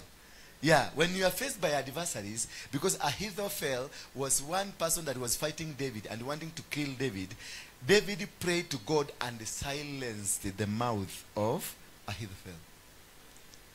You can raise up your voice and silence. You don't tell people to stop speaking. Usiwakatase wasiendelee kuongea. But get into your deeper with God and shut their mouth. Funga vinywa vyao. Ama waachilie waongee lakini wasisikilizwe. Bwana Yesu asifiwe sana. Waachilie waongee, waendelee kuongea, but they will not be heard. Hakuna mtu atawasikia. Hata wakiongea wataongea maneno ambayo yatapotelea within the vicinity. Hapo tu maneno inaenda. Bwana Yesu asifiwe sana. Sasa utakuta walipanga, waliongea, walifanya, wakafanya vituko zao zote, lakini at the end of the day walirudi wakafanya nini? Bwana Yesu asifiwe sana. Maneno iliongelewa, lakini watu wanangojea action ifanyike. Mnagoja action, hakuna action inafanyika, because I cancelled. I spoke to the heavens, nikaiambia wacha waongee, but beyond hapo wako, hiyo maneno ishie tu hapo. Nobody will hear, nobody will know. You just command. That is what David did. He silenced this man. Akamunyima hiyo mehomo yake. Maana unapotoa mehomo, hii mehomo is supposed to spread. Iende kule. So you cancel the spreading. You let them talk. You cancel the spreading. And that is the end of it. And this can only be done when you have the intercessory. People are interceding for you. Systems zote za dunia, someone, they intercede for you. Nobody will be able to touch you. And that's where many people are rising. Unaona mtu kama Ruto anasema namna gani? Anaona wapi? Anaona Singapore in Kenya. He is seeing it. Nyinyi kaeni hapa mkisema Kasongo, he is seeing it. Anaona akikuwa hapa 90 years, akiwa hapa at age 90, akiwa hapa akiongoza, he is seeing it, because he has summoned the intercessory system that can fight for him. Alisema I have been prayed into power. Si kula yenu. Hakusema I have been voted. He said I was prayed into power. He never depended on your vote. Sasa cheza na huyo mtu. Mtamuweka kitu next year. Mtakuta nyinyi mkisema si uchawi, ni maombi. Si uchawi, ni maombi. Sasa hiyo mnafanya nini? Na ni Ruto mnaibia. The other day months mnakubushwa. Miezi 5 mlikuwa mnasema Kasoko must go. A person who is able to say that I was prayed into power, don't joke with that person. A person mwenye ameshinda Raila na Uhuru na system zikiwa pamoja, zote pamoja, na nikajamaa kamoja na Kahuru Baroka moja, alafu nasema mtamtoa. Not unless God does it. That is now when we summon the gate. Hallelujah. We summon the heavens to come and do. This is the time now. Lazima tuinue madhabahu. Because niliwaambia the other day, sio kura itadetermine ni madhabahu. Lazima tuinue madhabahu Kenya hii ndio tuweze kung'oa. Huyo mtu hawezi kung'oreka. Msiongojea ongoreke, na msingojea ati ni 2 term, ni 3 ama 4 term. Msigoje 2 term. Inaweza kuwa 3 ama 4 ama lifetime. Mtashinda amba mkipiga makelele hapa na Wamunyoro ati nini Wamunyoro. Si Wamunyoro alikuwa kwa Wamuthede? Wamunyoro alikuwa kwa Wamuthede, makwenda kwa Wamuthede? Wapi kule Wamuthede? Eh? Hello. Si walienda huko. Na Wamunyoro akasema namna gani? Wewe wacha Kasongo, usinitumie watu wa mikono, usinitumie watu wa mkono. Wewe hawa si wa kilo yangu, wewe ndio wa kilo yangu, kuja. Aliagushwa ama hakuagushwa? Na watu wa nani? Wa mkono. Watu wa mkono walimweka wapi? Sasa hizi unasikia akiongea na hiyo joto? Amezimwa. Maana si kura, ni madhabahu. Unakuja na kifua ya kura. Ule aliingia na madhabahu. Watu walikuwa wote ni wakalisi, wote mpaka kalisi akawaibia. Wewe ni koroboksi, wewe ni system ya kutumiwa na kila mtu. Aliiba. Wakaiba Wamuthede ni mbaya, wakaiba Wakalide, ni Kalide. Waeta Wakalinda kawa na ndawe mwe, na ndawa ni wa Muthendeko. Yeah. waliiba yote hizo, but the systems zilikuwa zinasema Wamudhede. Wananchi wote walikuwa nasema Kalisi, lakini system zote zilikuwa nasema nani? Wamudhede. Hallelujah. Haijalishi ni kitu, haijalishi ile panganga uko nayo, piga panganga. Piga. As long as I know what I am doing, as long as I know my position, as long as I know what I am supposed and where I am supposed to be, pigeni panganga. Mimi bado nitasimama. Mutanipiga, mnanipiga, mnatoa watu kanisa, mnawaambia waende kanisa zingine, mnakuta inajaa. Mpaka mnaona haya, huyo angadage dira, unarudi tena nakuja tena unaanza another voice, tena unarudi zero, because I know myself. Ambia mwenzako I know myself. Thank you. Number 4. Unaona huyu Ahithophel ilibidi ajiue. Hallelujah. When you seek and summon these intercessory systems, maadui wako itabidi wanajiua, because they will try to fight and do anything possible. Ile ripoti wanarudisha huko, wanasema it is not possible, and this can be done hata kwa biashara. Sijui ni kwa nini hamuelewi hivyo. Hii biashara yenu mara unalia imeanguka, mara umenyaganywa, mara umefanya nini, walifanya hivyo, umekosa kufanya. Inulia biashara yako madhabahu ya the intercessory systems that will summon these systems to guard your business. Nobody will do that. Nobody will steal it from you. Ndio unaona watu wa dunia wanajua kufanya hizo maneno vizuri, na wanajua kusimamisha hizo maneno, na biashara zao zinasimama vizuri, na unaona wao ndio wanatuhusia sisi wa Kristo. Unaona mpaka zile vitu tunatumia kwa madhabahu hapa, tunautengenezewa na watu ambao wanaabudu shetani.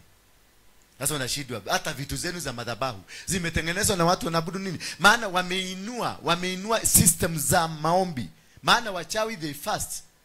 Wale wachawi tulikuwa tunadili nao pale hapa Tasia na Nairobi, because they are larger Nairobi, they fasted for 90 days. God was revealing to me how they fasted for 90. Fasting ndio waweza kutoroka. Fasting ndio waweza kutengeneza system, because between tarehe 1 mpaka tarehe 14 walikuwa natengeneza system za venye watatutawala mwaka 2026. Then how they are going to control our economies, how they are going to control our children, how they are going to control our systems, how they are going to control our government, how they are going to control churches. But we had to undo. Na sisi tulikuaga hapa tukiomba, tunaomba. Sisi Mungu hakuwa ameniambia ni kwa nini tunaomba, lakini finally wakati tulifika hapa akaniambia these are the people ambao wamekuwa. Na wengine ni washirika wako. Hallelujah. Kweli hawa watu ni smart. They plant people inside you. You walk with them, you live with them, you even entrust them with positions. Kumbe ni wapade ile ingine. Hello. Sasa hapa ni kukula tu ugali na kutoa pumusi ofyo ofyo. Ukisema mnaenda biguni. Kumbe biguni ilifungwa kitabo. Wewe tu unaenda biguni yako. Na ni kwa bedroom yako unaenda biguni. Biguni ilifungwa kitabo, na watu wakazima na simu zikasimwa, maana washakamilisha job. Until God revealed to us. And these things can only happen to you through revelations. Hallelujah. For you to win this battle, it is through the revealing of God. Mungu mwenyewe ndiye atatokelezea akupatie revelation, uweze kuelewa ni nini wanafanya kwenye giza. Mungu aliniletea mpaka nikashangaa. Wengine walikuwa the closest of the closest. Mungu akaniambia, sasa fulani, hebu mule nikaletwa fulani. Huyo fulani yake ya Mungu nilikuwa nampenda. Diamond nakaga. Kwa nani hajaweka? Ngaja kushishikaga. Gilidi ya magole kaja kwamba. Kwa hivyo hii mguu yangu nasikia inaanza. Ni ile trust nilikuwa na hiyo mtu. Yaani mtu ambaye nilikuwa naona yes. Huyo newe. Hallelujah. Kumbe ni wakule kwingine. Hello.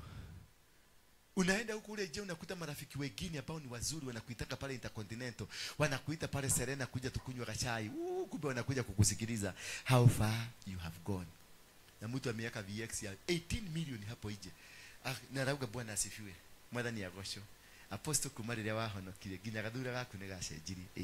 You look now. Urakionekana riu edukata ya Ngai. Urakionekana, do you know this is your moment. Kaka niko kahinda gaku gakurathima. Ngai ni gukurathima. Kahinda gaka apostle. Kaka waga kunyita Kenya no yothe na thĩ ng'ima. Kahinda. Kumbe ni mchawi. Anataka niongee. Anataka nini? Niongee. wengine wame travel kutoka South Africa, wengine walikuja kutoka Australia, wengine walikuja kutoka Canada. Anaingia ndege analipiwa tikiti na wao akuja tu hapa. Hallelujah. That is how organized they are. That is how systematic they are. That is how planning they are. That is how organized they are. Nyinyi hapa tukushida hapa, Bwana asifiwe. Hallelujah. Mada ni agosho. Mkiambiwa muende muombe, hawezi kuomba mama umetawaliwa na tumbo. You cannot pray. Maana tumbo imekutawala. Chuki ambayo iko ndani yako. Mungu kanisa kama hii, lakini unakuta hapa watu ambao wanaweza kukua ni marafiki, mtu ni marafiki na mwingine ni wawili peke yake.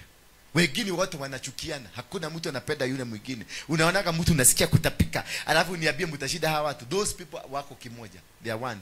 Wakiamua ni kutembea usiku wanatembea usiku. That is why God sent me to Stonehenge. Stonehenge ndio congregation ya wachawi wote duniani. Saa hii wako huko wote. Saa hizi wameuko saa hii. Mtu amenitumia picha huko. Wako Stonehenge, nilimwambia aende akati. Wako wote wale prominent of the world. Wale wanaambiaga nyota isimame inasimama. Wale wanaambiaga jua lisimame linasimama. All men, powerful men, owners of factories, owners of companies, owners of systems in the world. Akina kaka kamutu ka Facebook. Hiyo group yote iko UK saa hizi. Bwana Yesu asifiwe sana. Akina Elon Musk wote wako UK saa hizi. To summon destinies ndio siwasaidie.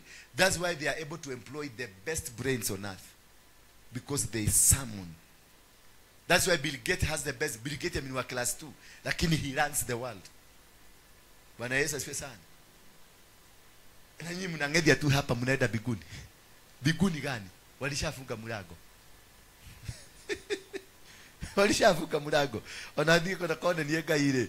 Ikige chusi yacio tonde maratumira hakiri wega.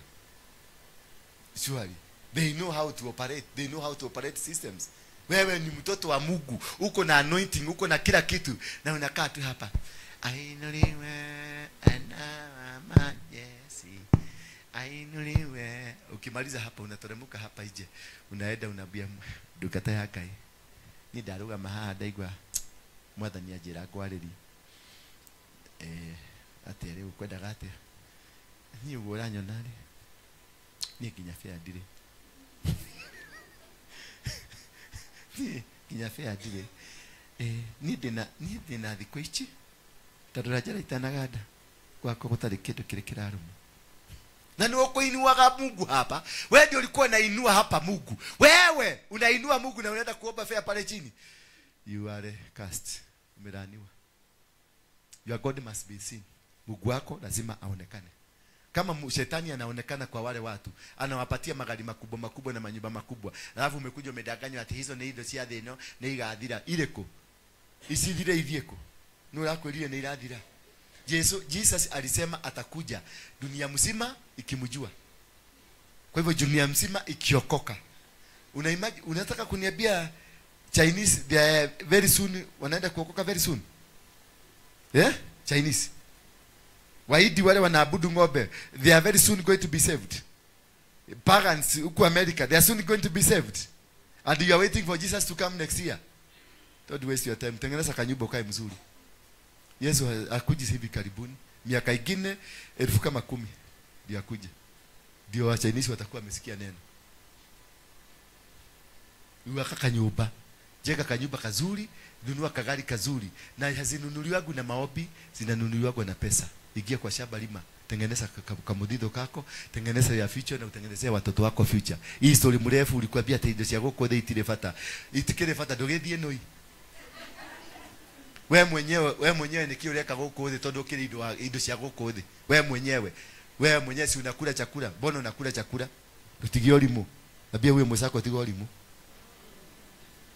Todo ni uriaga ari na indo cia goko itikire fata uriaga niki? Ati indo cia goko the itire na fata, kila kinafata ni lili wa Yesu. Uriaga niki? Why do you eat? Todo irio ni ciako. Ni za wapi?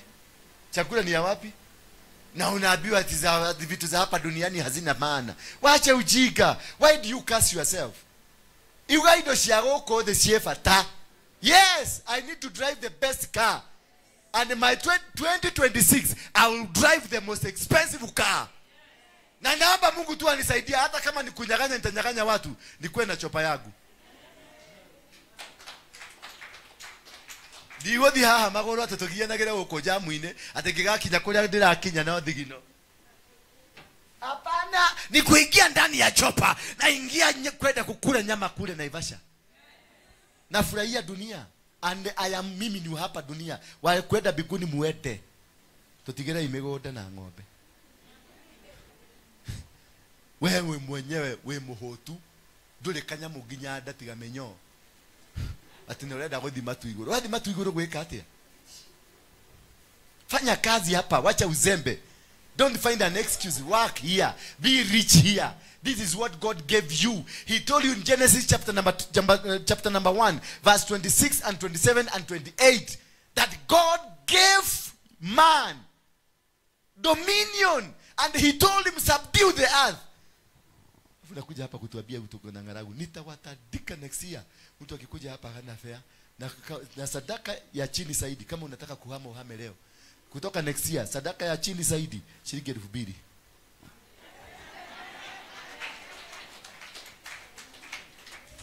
Hiyo ndio nataka kwa hapa. Na kama ni kuhama, unahama ufanye nini? Uhame. Kavatoka na ndo 10 mana hodha 10,000. No hodha kido tale. Huwezi kutoa kitu hauna. Huwezi kutoa 10,000 na hauna pesa. Hapana. Tutaweka viwago. We need to see tunaenda wapi. Turadhi na weko. Tiati ni duratwarithia ke Mercedes haha na haha uroka haha maguru ta nyamu yathi. Ginya nyoba uroka unyokete unatembea mpaka venye umehunyoka. Ile kitu uko nao ni bigiji. Hiyo doctrine ya upumbavu, doctrine ya umaskini, doctrine ya kwenda kwa shetani lazima ikome hapa. I need, tunafaa saizi kuongea na serikali tupanue kule tuweke parking. Hallelujah. Tunafaa kuwa tukitafuta kiwanja ya parking. Hallelujah. Si tukage hapa mpaka baiskeli hakuna. Umeletwa na boda ukitukanwa hapa. Umemama mzee, mama mwenye umevaa mzuri, umekuja umeshika kijamaa hivi kinanuka. Mama mwenye standard zake unyitete kimudrome, na kimudrome ne kiaganu kiranuka tathegere ni kwagana kiranuka kinuka ukinyitete ogosho keugate hui ati radhi matu mau. Nani atakubali? Ulete utoe umasikini hapo upeleke biguni, upelekee nani? Naweza taka kuongea na huyo Mungu nimuulize kawe kaokoro emukeu. Urareherwa andu maremetwo ni thi uke gukomeke atia? Watu wameshindwa kuishi dunia, umewapatia mumea. Si walitupatia mumea bure? Suriabio bure.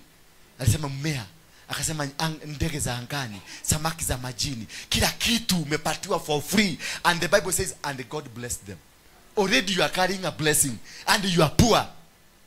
Afu mnaenda twende Sayuni. Sayuni gani? Wewe unaenda kuzimu na utaenda kuchomwa. Na hakuna mahali utaenda kuchomewa. Utachomewa hapa tu. Utateketezwa hapa. Kuhira goko na mathina macio maku. Sema nimekataa umaskini. Ndiratongera goko thi, ndirarira indo goko. Sema ndiratongera goko thi.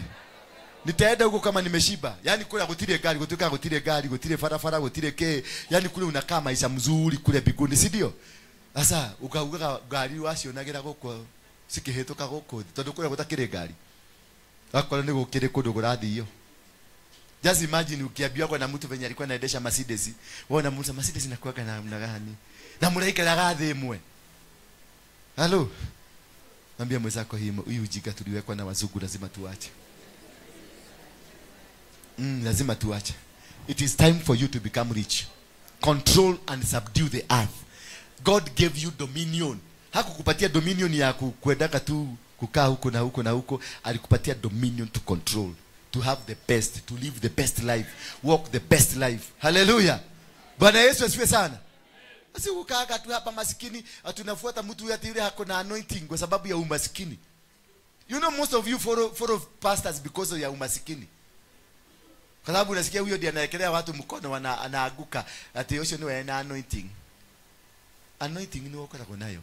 Dekoro na pastor. Anointing yako either. God gave you in Genesis chapter number 1. Verse 25, 26, 27. and 28. Iko hapa anointing ya kutafuta hizi. Hakuna maombi ya kukusaidia kutafuta hivi. Hapana. Mimi nikufungulishie milango. Hapa ukuje nikufungulie milango, huko kwingine wewe faga. Na theshi. Wewe ndio utafute mali yako. Ziko. Kila mtu vitu zake zilikuja hapa duniani. Hakuna vitu ziko pale juu, vitu zote ziko hapa. Mumenisikia? Mumenisikia? Sema next year.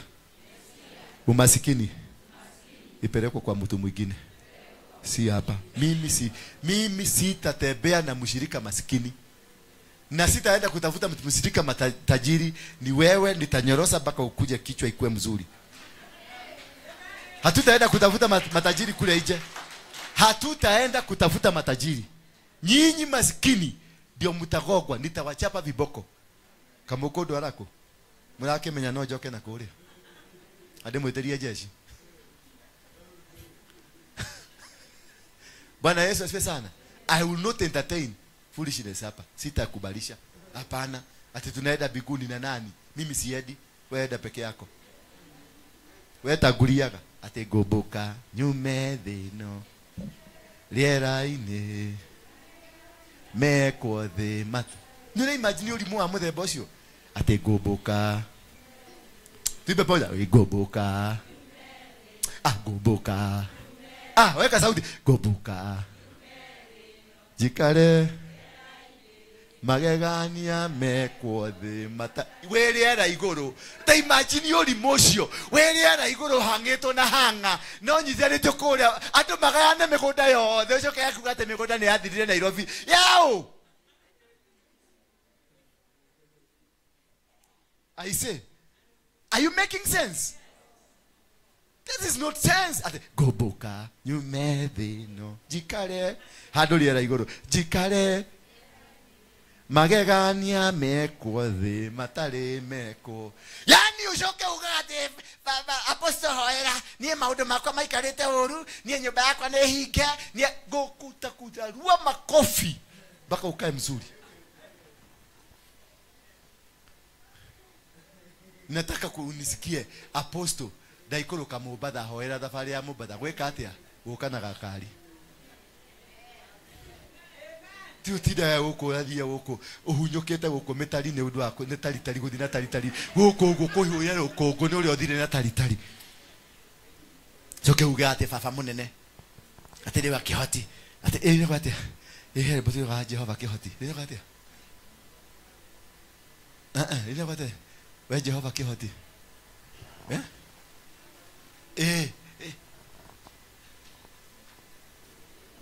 we uri mwega Ngai kihoti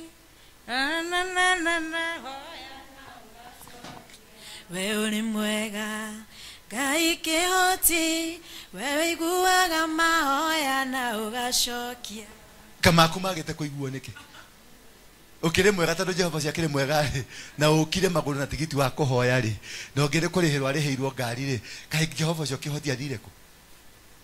Where is he? Where is he? Wewe mwega Ngai kihoti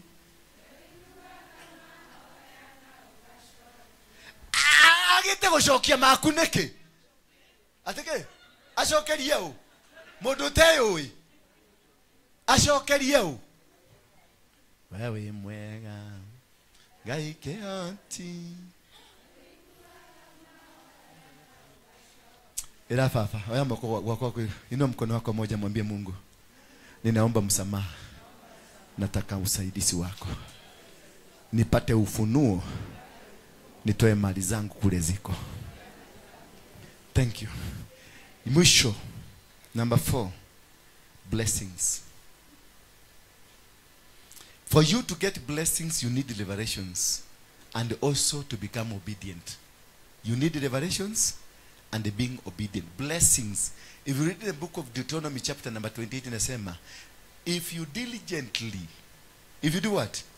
Diligently. Tupatie hapo and if you diligently obey and faithfully follow what I'm telling you today, these blessings will follow you. Deuteronomy 28. These blessings will follow you. So you need a revelation to understand how the blessings come. You need to understand hizo vitu na wafundisha leo, to know, upate uge na uguorerio. Yani uguorerio, sema uguorerio. You understand that the things hapa duniani hasikujagi kiholela. Today I am giving you the commands of the Lord your God. You must be careful to obey all of them completely. If you do that, he will make you greater than any other nation of the people in the world. He will make understanding, having the revelation and being obedient to it. Not only having the revelation, being obedient. Urudi kule kwa Genesis 1 verse 26 inasema, and God made, and he said, niwacha tumutengeneze mtu aliye kama sisi. Hallelujah. And then they formed that person ambaye yako kama sisi. So the blessings will not just be dropped from anywhere. The blessings will come because God has given you. In the book of Ephesians 1 verse 17, Ephesians 1 verse 17, and that is where we're going to finish today so that I can bless you. Niendelee kuachilia muende na nakwambia tunaendelea kusikilizana. Bwana Yesu asifiwe sana. Leo ndio ilikuwa siku ya mwisho ya umaskini. Leo ndio siku ya nini? Ya mwisho ya umaskini. Kutoka Januari hatutaweka pesa kwa bahasha. Hapana. Mtakuwa mkipaga laini na ichukua kwa mkono yangu. Until I am sure mumesimama, because I am of no need to you if I cannot lift your standards. I'm here as your teacher. I am here as your prophet to lift you up. But I have to tell you, ujika mahali iko. Tutoe, tukoroge, tutoboe, tutafute drill. Kama iko kwa kichwa, tutafute drill, tutoboe uko ndani, tutafute straw, tuvurute itoke. Ndio baki ukuwa mtu mzuri. Lakini si kukujaga kanisa, hata huwezi, hauna pesa ya kununulia mtu hata raji. Okile negetho ogorero raji na haha. No. Hiyo tumekataa. Maana mahali tunaenda kujenga na restaurant. Na sisi restaurant ya chakula ya 100 ile mnataka kukula pale, ni restaurant ya chakula ile ya bei kidogo sana, ni 1000. Sahani ya 1000. Kamuchere kamewekwa hapa, kamewekwa na bakuli, tunyama hapa kidogo, tuboga kidogo hapo kidogo, unaitishwa 1000 na kikombe ya maji. Na juisi ile ya kukorogwa, ile juisi ya ile squeezed, freshly squeezed, glasi moja 1500. That is where we are going. Si kusema watu waabudu wa shetani waenda kule Serena wakikula, unaona wanakula kasalmon, kafish kanaitako kasalmon kametoshana hivi, hii kidole yangu 6000, kidole yangu hii 6000, na kaboga ka spinach kameroliwa hivi, boga moja ihutilemwa ya spinach, alafu na tu chips waru nusu, tu chips tumewekwa tuwe baba 6500. Na hawasikii. Sasa hiyo amepeleka kabuni yake, his company, watu wake wafanyikazi amewapeleka for business lunch. Na anatoka huku ona akijikuna kichwa kirigo akari harenti na ke wete tatanigwere riu haha thaici undu ari haha karuma indo muthia kunywa gikombe gia cai gia ciringi 50 ano ugicomoka haria ndikumenya ukwaja kuigwa ni aja guthia marima khandara baba shit ukamuria neke ndaigwa tari mwathani ni arenda kunjariria, ndaigwa tari thauti abo huroke na hau ni ndiroka, abo huroke na hau ni ndiroka, mwathani ni aranjariria rima ka chanjanda babori ukona ikoroka ugebuci uthiriria wi haria iguru ukona ni guthe karathe karite ni ngaragu ni uria aconirwo ni ini, mwathani agoco. So you need the blessings. These are the blessings that you need. Tuko Ephesians chapter number 1 verse 17 and 19. Today I am giving you see Deuteronomy, Ephesians, Waefeso, kitabu cha Waefeso 1 mstari wa 17, mstari wa 17, 1 mstari wa 17. Harakisha mami. God is very great. He is the Father of our Lord Jesus Christ. I pray that His Holy Spirit will make you wise today. I pray that His Holy Spirit will help you to understand what God is like. Then you will know God is better and better. Simama kwa miguu yako.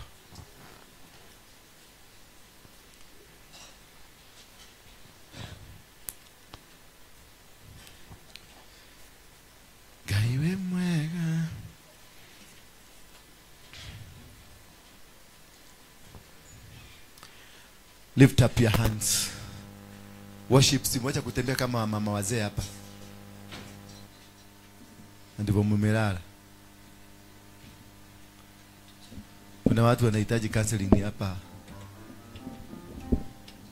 Gai we mwega.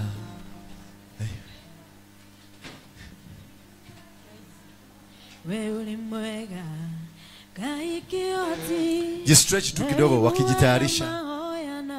We want to make declarations. Wewe ulimwega Gai kioti. Wewe guaga mahoya na ugashokia. Dire hinya dire oti. Ona gĩakũrĩa na kũnyua nĩwe weaga. Chukua bahasha yako. Dire hinya dire oti. Ona gĩakũrĩa na kũnyua nĩwe weaga. We uri mwega Ngai kĩoti. We iguaga mahoya na ugacokia. We uri mwega Ngai kĩoti. We iguaga mahoya na ugacokia. Dire hinya dire oti. Ona gĩakũrĩa na kũnyua nĩwe weaga. Dire hinya. Chukua bahasha yako ya baraka. Bahasha yako ya muujiza. Your life must change tonight. You must relate your story. Ngai kĩoti. We iguaga mahoya na ugacokia. We uri mwega Ngai kĩoti. We iguaga mahoya na ugacokia. We uri mwega Ngai kĩoti. We iguaga mahoya na ugacokia. Thank you. Thank you. By the way, nani ameteremsha hii?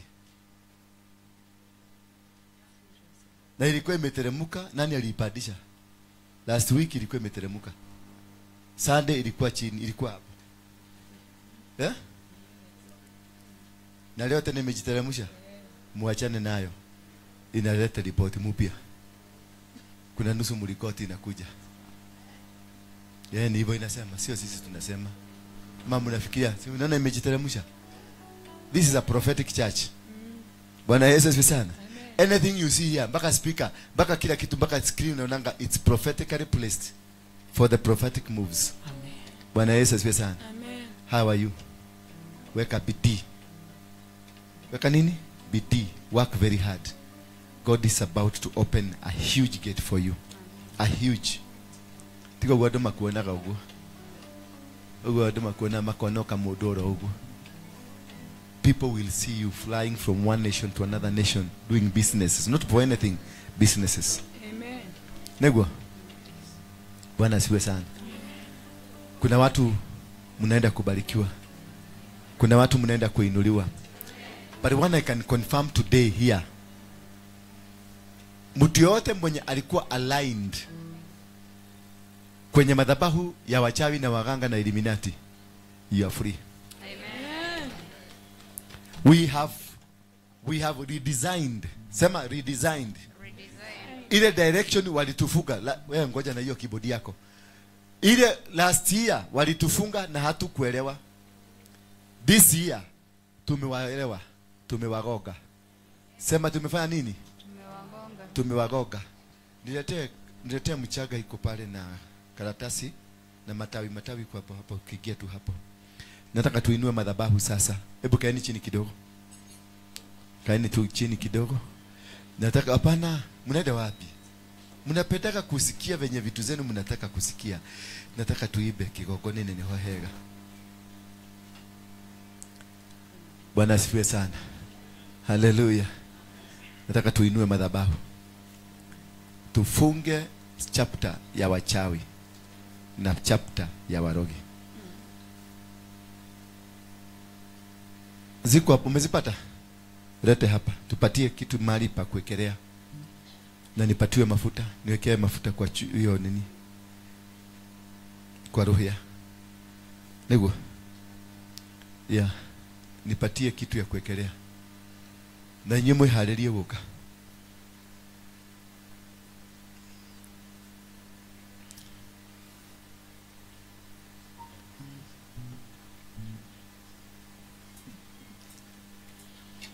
Wazee wawili wa 80 years and above, wazee tu wawili tu. Mtu wako na miaka 80 simama. Mzee.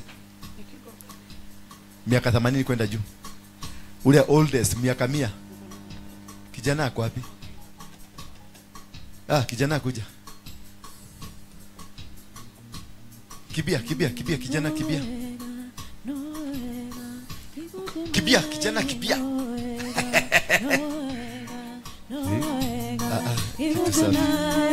Kitu safi.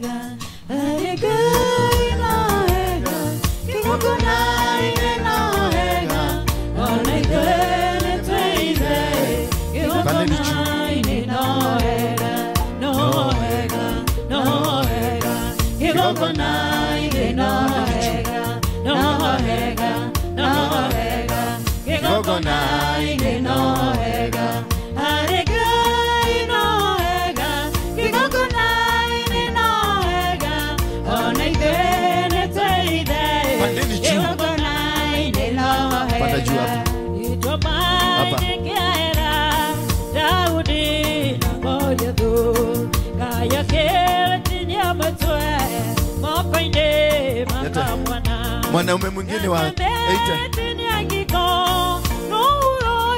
Shikilia tu. Ndio kwa atakuruka hapa. Pandeni hapa hichi. Nataka niipe kajembo.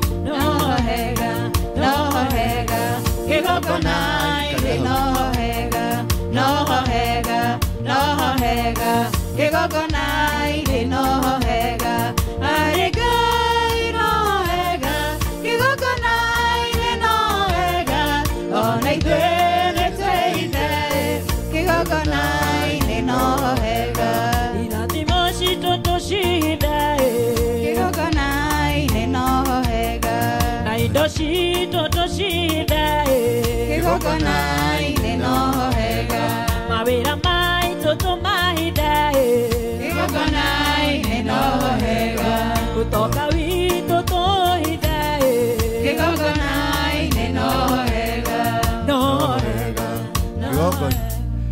Mama, mutumia wa miaka 70 kwa dina igoro. Simama. Miaka 80. Kama uko na miaka 80, kuja. Wewe mzee, si upande hapo juu, unaona unakanyaga hapa inaanza kuvujika. Kaina kigogona kiliko wewe. Bana muda laki nyaga hana datida kiruga. Mutumia. Oka. Tigana idoshoka. Wekelea pale. Hali ogewa miaka 80. Mutumia ogewa miaka 80. We. Shoshora kali una miaka igana. We akwigana. Dogioke. Akiri wedeleta. Siana shiko. Kana karaka nini pio huko.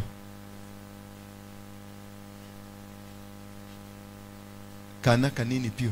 Sinitie watoto.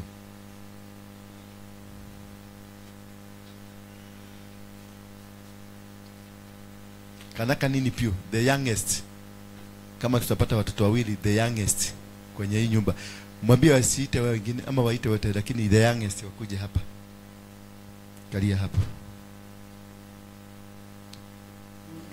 Nipatie kitu kingine hapa.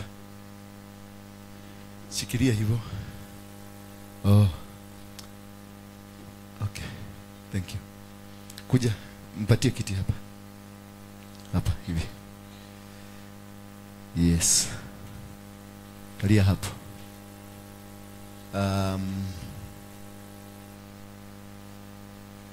Yeah. Thank you. Uchi waradi iko?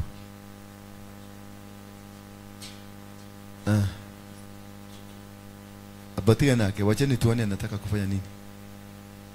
Nino koroni yo, furahiga da huko. We, mzee. Unaenda wapi? Unaenda wapi? Ya? Achilia. Kuja twende. Njoo. Ni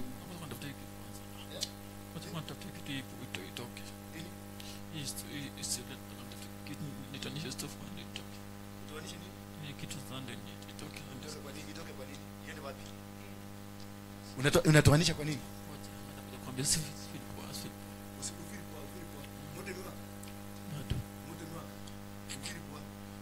Unataka kutoa nini? Enda kuambia ngoja. Utaniambia nini? Mbona acha kwa nichangamke hiki kitu. Changamke kidogo. Tumekushika. Toka. Mweke hapo kando. Mweke pale. Ati achangamke kidogo, achangamke kidogo. Ngoja kidogo. Achangamke ndio afuke. Yaani amejuaje kutembea hapa na aoni? Amenya ati aguka haha. Na darona. Wewe. Nini? Pesa yake ndio hii. Mpalishe hapo. Chukua pesa yake ndio hii. Mbotika amehutia. Msiguse kwanza. Makokona maluta gogo. Wewe wasichana wale kujeni nyinyi wawili hapa. Simameni hapa. A boy. Si nilisema mtu mmoja lakini sasa umeenda umeniletea. Wakae hapo wawe. Kuja. Kasichana wewe kuja. Toa tu yako simame pale.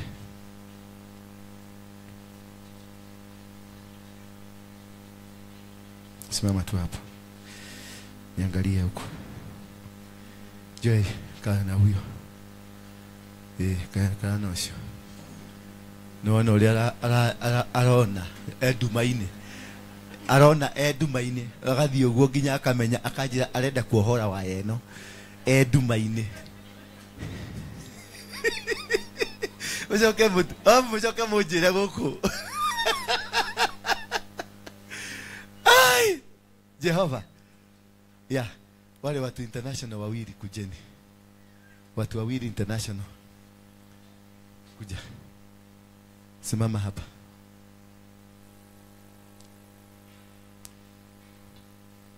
Uruta hii hapa. Hata wewe simama hapa, wewe ni international. Furuta hiyo kuja hapa nyuma ya hawa wazee. Yes. Hapa niko na kitu kinaitwa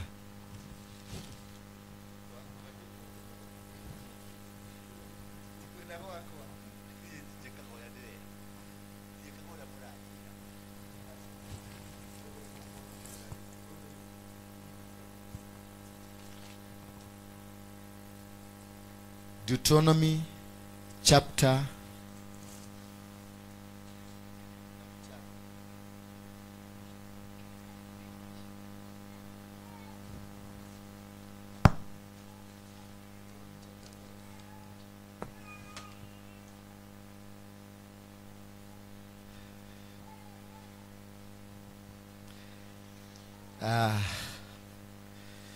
sasa no hega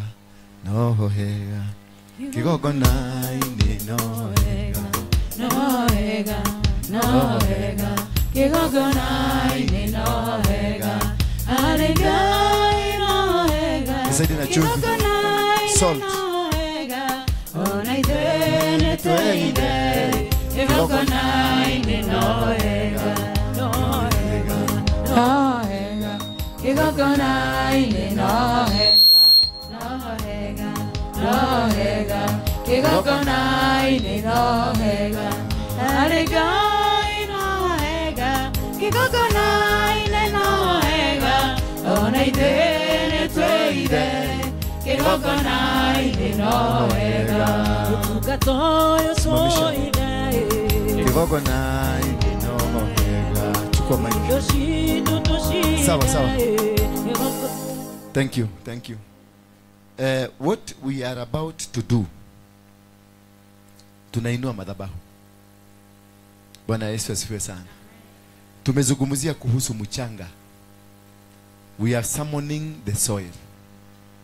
Bwana Yesu asifiwe sana. Amen. We are summoning the soil to be in charge. Tumegundua kwamba mchanga is the most powerful tool. Ndio iko na uhai wetu. Kile mtumio yokire. Please yokira. Rugama na iguru. Dole taro.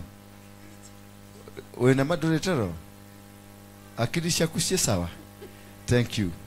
So niliitisha mugumo tree, nikaletwa hii matawi, nikasema matawi iletwe, maana in our territory, the book of Deuteronomy, please, Deuteronomy 12, and Kadireko. Deuteronomy 12 inasema, Deuteronomy chapter number 12,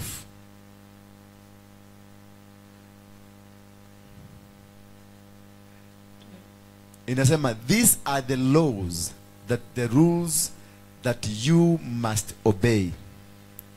Be careful to obey them when you live in the land that the Lord your God has given to you. Somebody say amen. Amen. Yani sijai kusikia watu hawana revelation kama nyinyi. Nirudie tena. These are the laws, that the rules. Must obey. Be careful.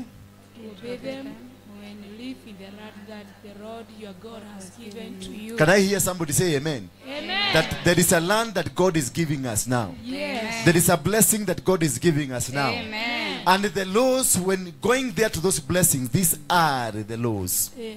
Inasema namna gani? Be careful to obey them when you live in the land the Lord your God has given to you. He is the God that your ancestors worshipped. Obey these laws all the time that you live in that land. Verse 2. You will chase out the nations who live there. You will chase out every demonic power, every demonic authority, Yes. any gate that has been against you, any door that has been against you, any window that has been against you, anything that was used to hinder you, you shall chase them out. Then you must destroy them completely. Hallelujah. Then you must destroy them completely. All the places where those people worship their gods. Sielewi kama mmenielewa. That you will destroy completely the places where they worshipped their gods. Yes. That Kenya is going to be a holy nation. Amen. That the place, the land we are here is a holy nation. Amen. That is why we have summoned this. Yes. Na inasema, those places where they worship their God, those places are at the top of the mountains and the hills and under big green trees. Yes. Hallelujah. Amen. Verse 3. Verse 3. You must break into pieces their altars and the stone pillars, burn their Asherah poles, knock down their images and their God. Destroy those places that nobody remembers, the false gods. Amen. Amen. Hallelujah. Amen. Ogo waku ni wadira. Amen. Amen. So, I want to bless. Sasa haka tutakava. Sina ubaya baba. Ni baba ama ni mami?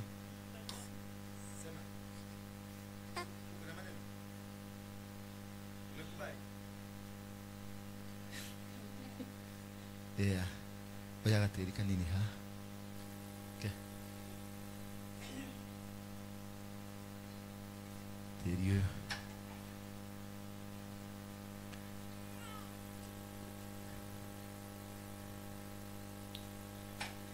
Karibia.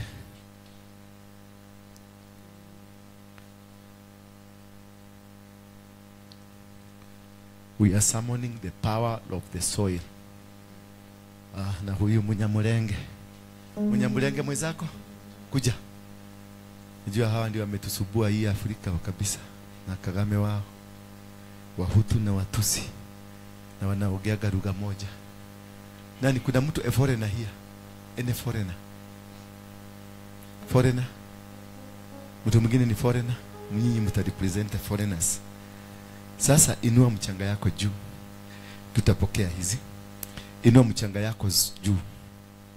Sema katika jina la Yesu Kristo. Kanisa yote tuseme katika jina la Yesu Kristo. Katika jina la Yesu Kristo. O earth. O earth. O earth. O earth. O earth. O earth. Hear the word of the Lord. Hear the word of the Lord. Sikiliza maneno ya Mungu. Sikiliza maneno ya Kutoka leo, kutoka leo, nchi ya Kenya, nchi ya Kenya, nchi ya Kenya, nchi ya Kenya ni nchi takatifu. ni nchi takatifu. Wewe mchanga, Wewe mchanga, wewe ardhi, wewe ardhi, wewe ardhi, wewe wewe ardhi, wewe ardhi, ndio umebeba uhai. ndio umebeba uhai. Wewe ndio umebeba uhai wa miti, Wewe ndio umebeba uhai wa miti, wanyama, uhai wa wanyama, wa binadamu uhai wa na binadamu, wa kitu chochote na wa kitu chochote kilicho katika uso wa dunia. kilicho katika uso wa dunia. Ninakuinua, Ninakuinua, ninakuinua, ninakuinua, ninakuinua. ninakuinua. Wewe ardhi, Wewe ardhi, lisikie neno la Bwana. lisikie neno la Bwana. Watu hawa wote Watu hawa wote na nchi ya Kenya na nchi ya ni Kenya nchi iliyobarikiwa. nchi iliyobarikiwa. Wachawi, Wachawi, warogi, warogi, Illuminati, Illuminati, devil worshipper devil worshipper, hawatamiliki mali za watu, hawatamiliki mali za watu, hawatamiliki hatima za watu, hawatamiliki hatima za watu, hawatamiliki blessings za watu, hawatamiliki destiny za watu, hawatamiliki destiny za bali watu. kutoka leo Kutoka leo na wapokonya, na na wapokonya, wapokonya na wapokonya nyota za watu, Nyota za na watu. wapokonya na wapokonya destiny za watu, destiny za watu, na wapokonya biashara za watu, biashara za watu, na wapokonya huduma za watu. Kutoka leo kutoka leo watakatifu, watakatifu ndio watakao miliki. ndio watakao Waganga watasambaratika, wachawi watasambaratika, wa Illuminati watasambaratika, devil worshipers watasambaratika, na watu wa Mungu, watu wa Mungu watabarikiwa, watabarikiwa in Jesus mighty name. Jesus mighty name.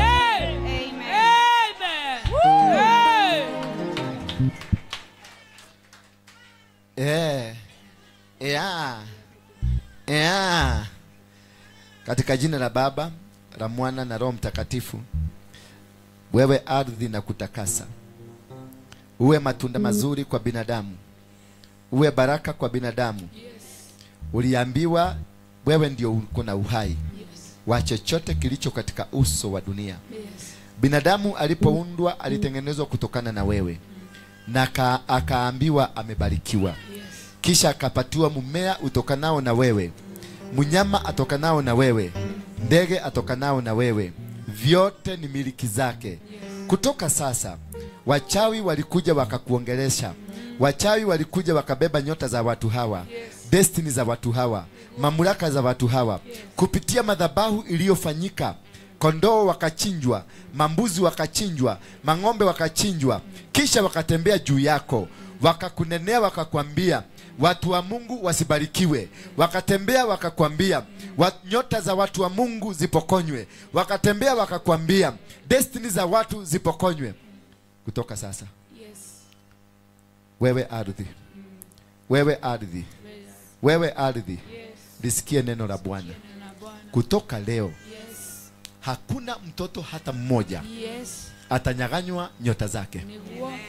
Hakuna mtoto hata mmoja atanyaganywa destiny yake. Hakuna mwanamke wala mwanaume, hakuna mzee wala mtu mchanga atakayepokonywa destiny yake. Wote ambao watafuata njia za Mungu, wote wakapate kubarikiwa katika jina la Yesu Kristo. Ninatakasa na zungumzia wewe Mugumo. Ulitumika katika madhabahu, na hata sasa unatumika kwa madhabahu ambayo yanafanywa na waganga. Kutoka leo wewe Mugumo hautafanyika tena kwa madhabahu ya kiuganga, bali kwa madhabahu ya Mungu. Chochote ambacho kimetumika kupitia wewe kuharibu nyota za watu, kuharibu destinies za watu, kutoka leo wewe Mugumo, kuna watu wamefungwa, maana kuna kafara zilitolewa chini yako, kuna madhabahu yalitolewa chini yako, na watu na mchanga ukakubali na ardhi ikakubali.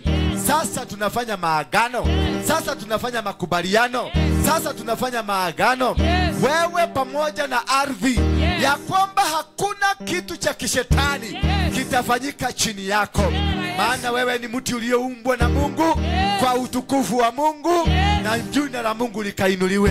Wewe Mugumo, wewe Mugumo, wewe mugumo, wachai wakikuja uwafukuse, waganga wakikuja uwafukuse, warogi wakikuja uwakatae, na wewe ardhi ukawatapike, waganga wote watapike, wachawi wote watapike, waabudu wa shetani, maana mchanga wewe ni wa Mungu.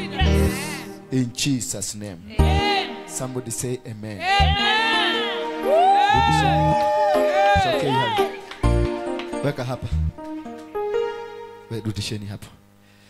Mubarikiwe sana. Leteni. Nyinyi mumetoka Uingereza. Uingereza ndio ilikuja ikatudanganya. Ikatuambia tusahau na vitu zetu. Ndio wabebe hatima zetu. Hatima yote ya Mkenya ilipelekwa Uingereza. Wakatufanya sisi watumwa. Sasa natakasa mchaga huu katika jina la Yesu Kristo. Naweka mali yote ya Wakenya. Kama waakilishi ambao umetoka Uingereza, rudisha mali zetu hapa. Rudisheni mali zetu hapa. Rudishia Wakenya mali zao. Rudishia mwana hapo. Rudishia Wakenya mali zao. Wewe Muingereza. Wewe Muingereza. Wewe Muingereza. Wewe Muingereza. Sikia neno la Bwana. Kenya niko huru. Kenya iko huru. Kutoka leo tunachukua mamlaka.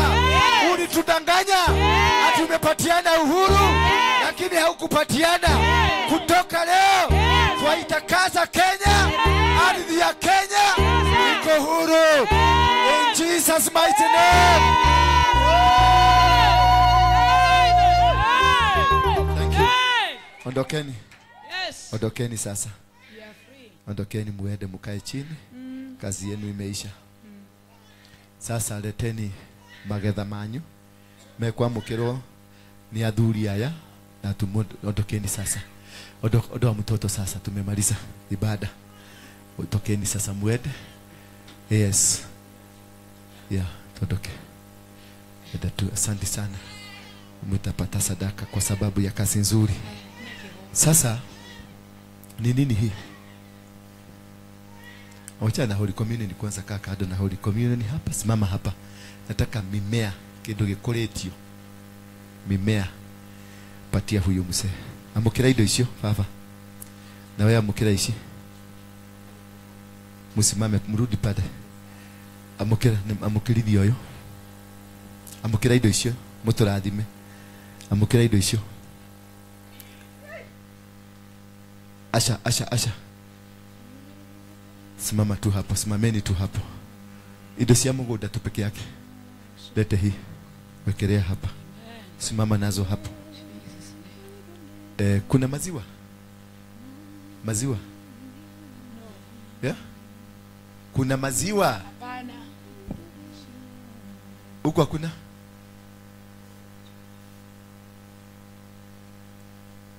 Unajua kuogea? Na uniletee asali kwa hapo. Joel, ndio ukitengera ile indo icio. Yes, hizi ngojeni kwanza. Hizo si hizi ni cia duka-ini. Hizi ni cia duka ya boti mutike tuhudire ici. Turite igongona riri. Muthuri, uraigua uritu ucio ate? Uraigua ate? Kijana. Oyo moyo ni wira wa moko maciana ici. Maya ni matega marehe kanitha-ini. Ndenda warie kiugo gya kirathimo. Ngai ithe witũ amatu-inĩ, ici tũnyitĩte nĩ indo ithondeketwo nĩ moko maitũ na tĩri ũrĩa waheanire gũkũ thĩ. Nĩcio ici irĩ mbere itũ, nĩtwakorio cirathime na ũrathime andũ aya, tondũ nĩo ene kũrĩma tĩri ũyũ, nĩo marĩthiaga na mbere naguo.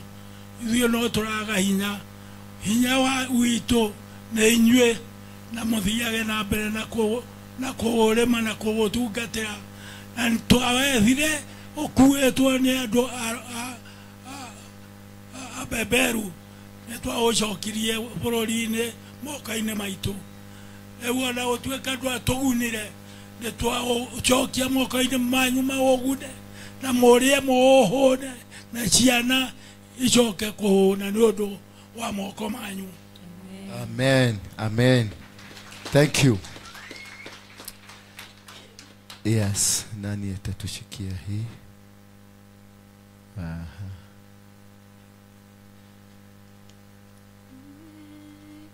We, sogeni nyuma kidogo sasa. Urudi nyuma. Nachukua hii asali. Yabiwa hiyo inchi iko na asali. Yena iria nake? Na oke. Nidarathima teri uyu. Ogie na fothi, ogie na iria, na oke, na nyama. Amen. Mutoge, Amen. muthereme, Amen. mugie na indo, Amen. mubarikiwe, Amen. milango yenu ifunguke, Amen. geti zote zifunguke, Amen. baraka ziwafuate. Amen. In Jesus name. Amen. Haya ni maziwa. Ninabariki inchi hii Yes. ikuwe ya baraka. Amen. Maana maziwa ni baraka. Amen. Iweze kubadilika. Amen. Watoto wa inchi ya Kenya wabarikiwe. Amen. Inchi ya Kenya ibarikiwe. Amen. Afrika ibarikiwe. Amen. Tupate rotuba. Amen. Tuwe na viongozi watoka biguni. Yes. Na tuweze kuinuliwa. Amen. Kanisa lako likabarikiwe. Yes. Kusiinukie, kusitokee mtu atakayeinukia kanisa. Yes. Nao watu wanalio kanisani Yes. wakamwabudu Mungu wa ukweli. Bwana, Katika jina la Yesu Kristo. Amen. Sema amen. Amen. So leteni mwekeleeni hapa. Wekeleeni hapo sasa. Wekelea hapa. Igelea. Igade.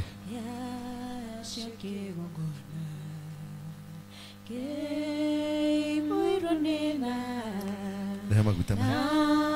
Nene wagai degiritania nakyo otana watene dagetheine wakyo kegetheine wakwa kegokona geke jekero ndumuthi menyoria bataire undu kegenete kegokona geke jekero ndumuthi. Tusimame kwa miguu yetu. Shika sadaka yako, uilete hapa kwa madhabahu. Utafute njia venye utafika. Wekelea mahali popote kwenye madhabahu. Leteni sadaka zenu, lete kwenye madhabahu sasa. Tuendelee.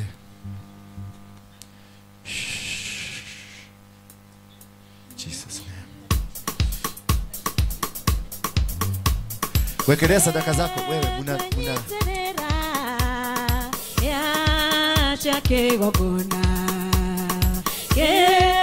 wekelea sadaka zako zote. Connect.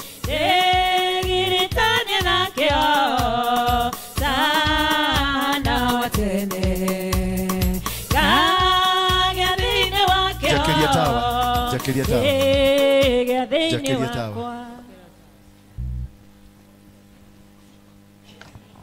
Leteni tu, leteni tu, leteni tu. Kwa njia yote utakayoitumia kufika, wewe fika tu.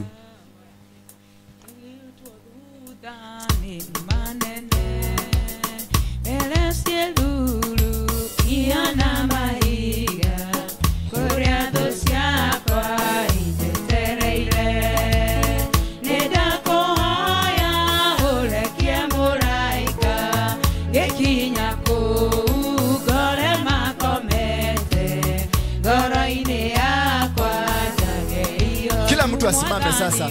Kila mtu asimame. Kila mtu asimame kama una uwezo wa kusimama.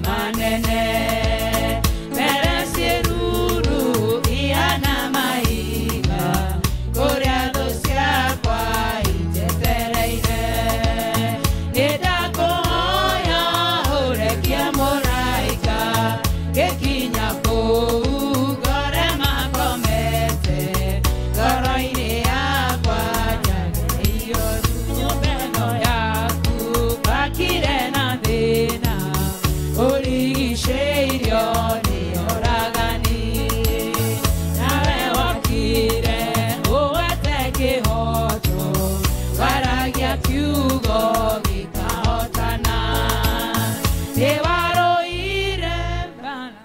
Baba, katika jina la Yesu Kristo, tumesimama mbele yako kwa ajili kusema asante. Tumelete mavuno yetu kusema ni asante. Kusema unastahili kuabudiwa. Kunasema unastahili kuabudiwa. Maana hakuna Mungu mwingine kama wewe. Hakuna Mungu aliye na uwezo kuliko wako. Wewe ndio uliumba milima, ukaumba mabonde, ukaumba watu, ukaumba wanyama, ndege wa angani, miti na mbingu na dunia. Zote zimeinama mbele zako, zinasujudu. Na sisi tumeshirikiana pamoja na makerubi na maserufi na malaika mamilioni, tumesujudu mbele zako. Tumeleta vitu vyote vya ibada katika nyumba hii. Tumesema asanti. Sadaka zetu tumezitoa na hata mavuno yetu tumeyatoa. Matega yetu yote Baba tumeyaleta mbele zako. Tumekuja na asali na tumeinua ibada ya asali, ibada ya maji na hata ibada ya maziwa. Tumefanya ibada ya kila kitu ambacho wewe ulisema tukakitumie kwa ajili ya ibada, kwa ajili ya kufungua nchi hii, kwa ajili ya kufungua madhabahu haya. Kwa maana umefunga mlango ya wachawi, umefunga madirisha ya wachawi, umefunga milango yote na geti zote za kiwachawi, za waganga na warogi na hata Illuminati na wote waliokuwa wamepanga kuinuka kuifunga nchi yetu ya Kenya. Kutoka leo mchanga tumeuzungumzia, na wewe umekuwa shahidi ya kwamba mchanga umekubaliana na sisi. Hakuna kitu watu wako watanyimwa. Biashara zao zitanawiri, familia zao zitanawiri, huduma zao zitainuka, kazi zao zitabarikiwa, mipango yote uliowapangia itainuka. Kawasaidie na ukawabariki. Wakumbuke walio wagonjwa wapone sasa. Wakumbuke wasioona wakaone sasa. Wakumbuke wasioweza kutembea wakatembee sasa.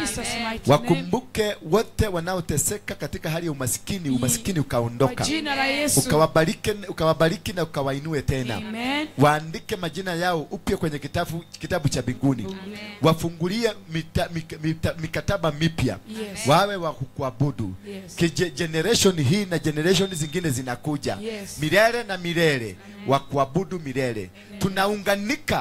Tunaunganika pamoja na milango ya mbinguni. All the star gates that now Kenya has officially been a star gate, and the gate of Kenya has been opened up to be a portal to rule the world. That we have captured back.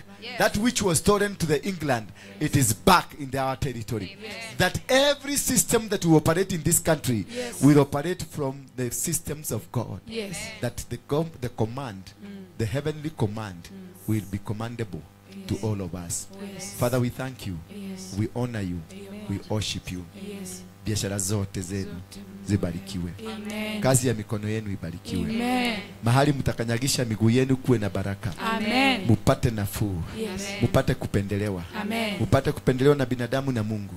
Chochote ambacho shetani alikuwa amekiinulia mkono na kiweze kuondoka.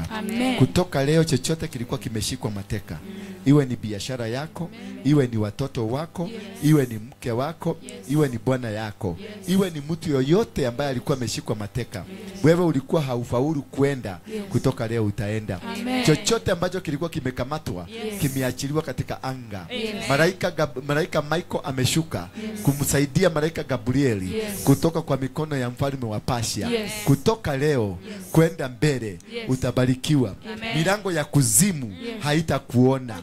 Mipango yote ya kuzimu haitafanikiwa kwako.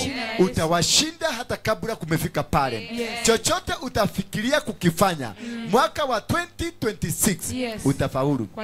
Maroho yote ya kifo, premature death, ama chochote ama mauaji ya vision na mikataba yoyote ile, kutoka leo there is no vision itakufa. Vision ya synagogue haitakufa. Vision ya CFC haitakufa. Crusade za CFC zitafanyika. Mipango ya kindani itafanyika. Besima itainuka. Mufwafo itainuka. Mfalme wa amani itabarikiwa. Bethel itainuka. Watoto wa CFC watabarikiwa. Watoto wa CFC wote watabarikiwa. Wana wote tulianza pamoja na wao na tunaoendelea na wao, milango yao na ikabarikiwe. Maadui, wewe ardhi, wewe ardhi, ninakutuma kwa maadui wa huduma hii. maadui wa binadamu, maadui wa kazi zetu, maadui wa ndoa zetu, ninakutuma kwao, ukawashughulikie jinsi ulivyoshughulikia Konaya. Katika kitabu cha Yeremia 22:29 ukawashughulikie jinsi ulivyoagizwa na Mungu na kuagiza hata sasa. In the mighty name of Jesus. Ninafungua biashara za watu sasa. Sasa inua mikono yako, biashara zako zinafunguliwa. Worship. Inua tu mikono yako juu. Nikisema moja, useme Jesus Christ. Au useme blood of Jesus. Nikisema moja, useme blood of Jesus. Moja, mbili, tatu, ine, tano, sita, saba.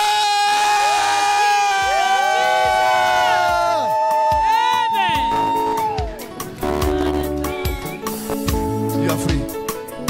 Uko huru sasa. Kwa nini kofia yako haitoki kwa kichwa? Ama wewe ni mjuaji? Sasa nini mnafanya? Mbona mnachanganyika kama ujinga? Ama mlitumwa?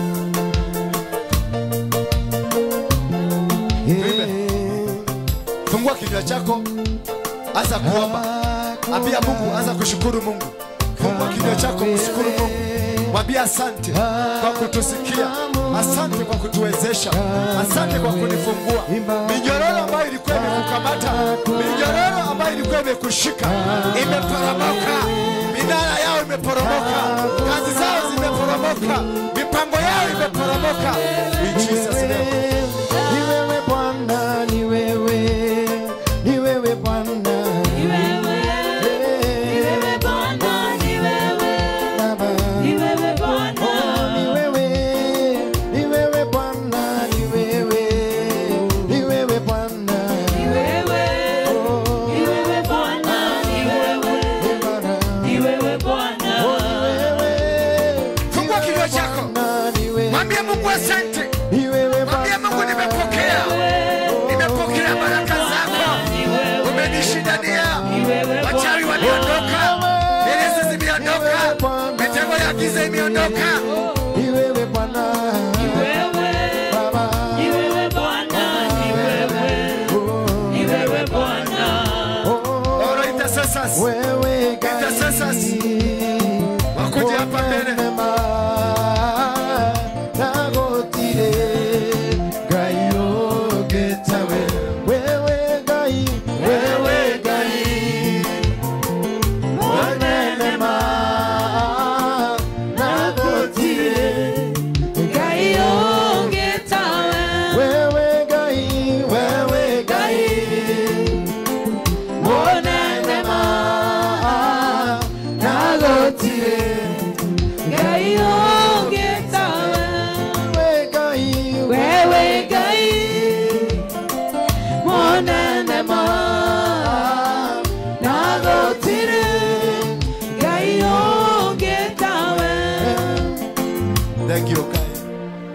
Kana shana shakurege marathi mefafa magedhi kumagara. Fungua tu kinywa chako, endelea kujitetea, jipiganie kwenye mikono ya Mungu. Shika hatima zako. The heavens gates zote zimefunguka, madirisha yamefunguka, milango imefunguka, kila kitu kimefunguka. You are free now. Tap your anointing, tap your blessings. Zungumusa sasa, zishike, kamata kwenye anga, kamata vitu zako kwenye anga, zichukue kwenye mikono ya Pasha. Mfalme wa Pasha ndiye alikuwa amekamata vitu zako. Jiitishe sasa, kama ni gari, kama ni pesa, kama ni kazi, kama ni mume, kama ni mke, kama ni huduma, vyote vishike sasa. Kamata sasa, kamata anga yao sasa, kamata sasa, kamata.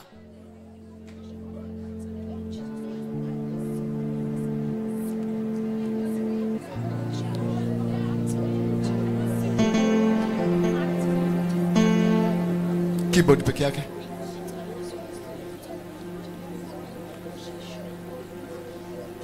Kuna vitu vilikuwa vimekamatwa na wachawi, vimeachiliwa.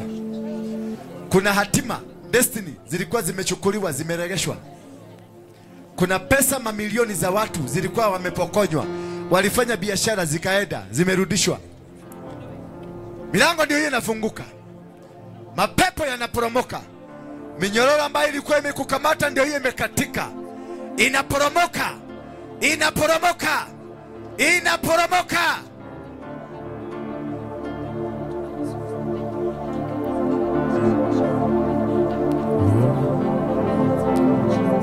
In Jesus' mighty name, somebody say amen.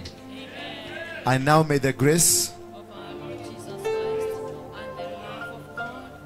the Holy Spirit be with us now and forevermore.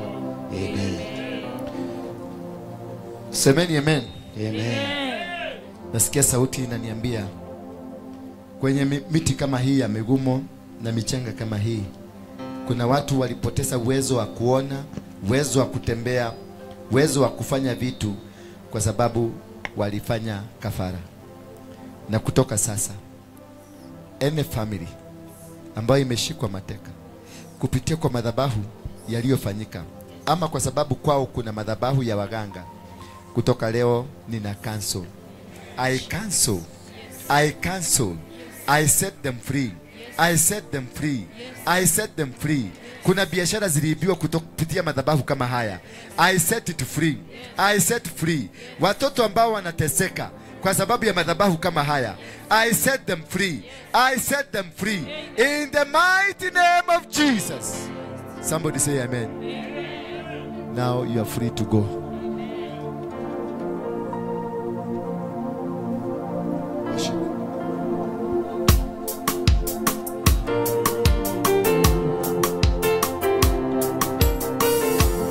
Yes.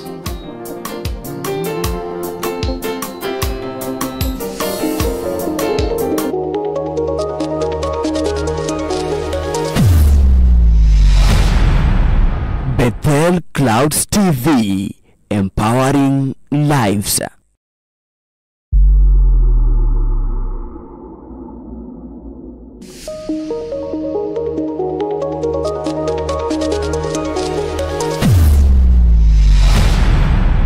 Bethel Clouds TV, empowering lives.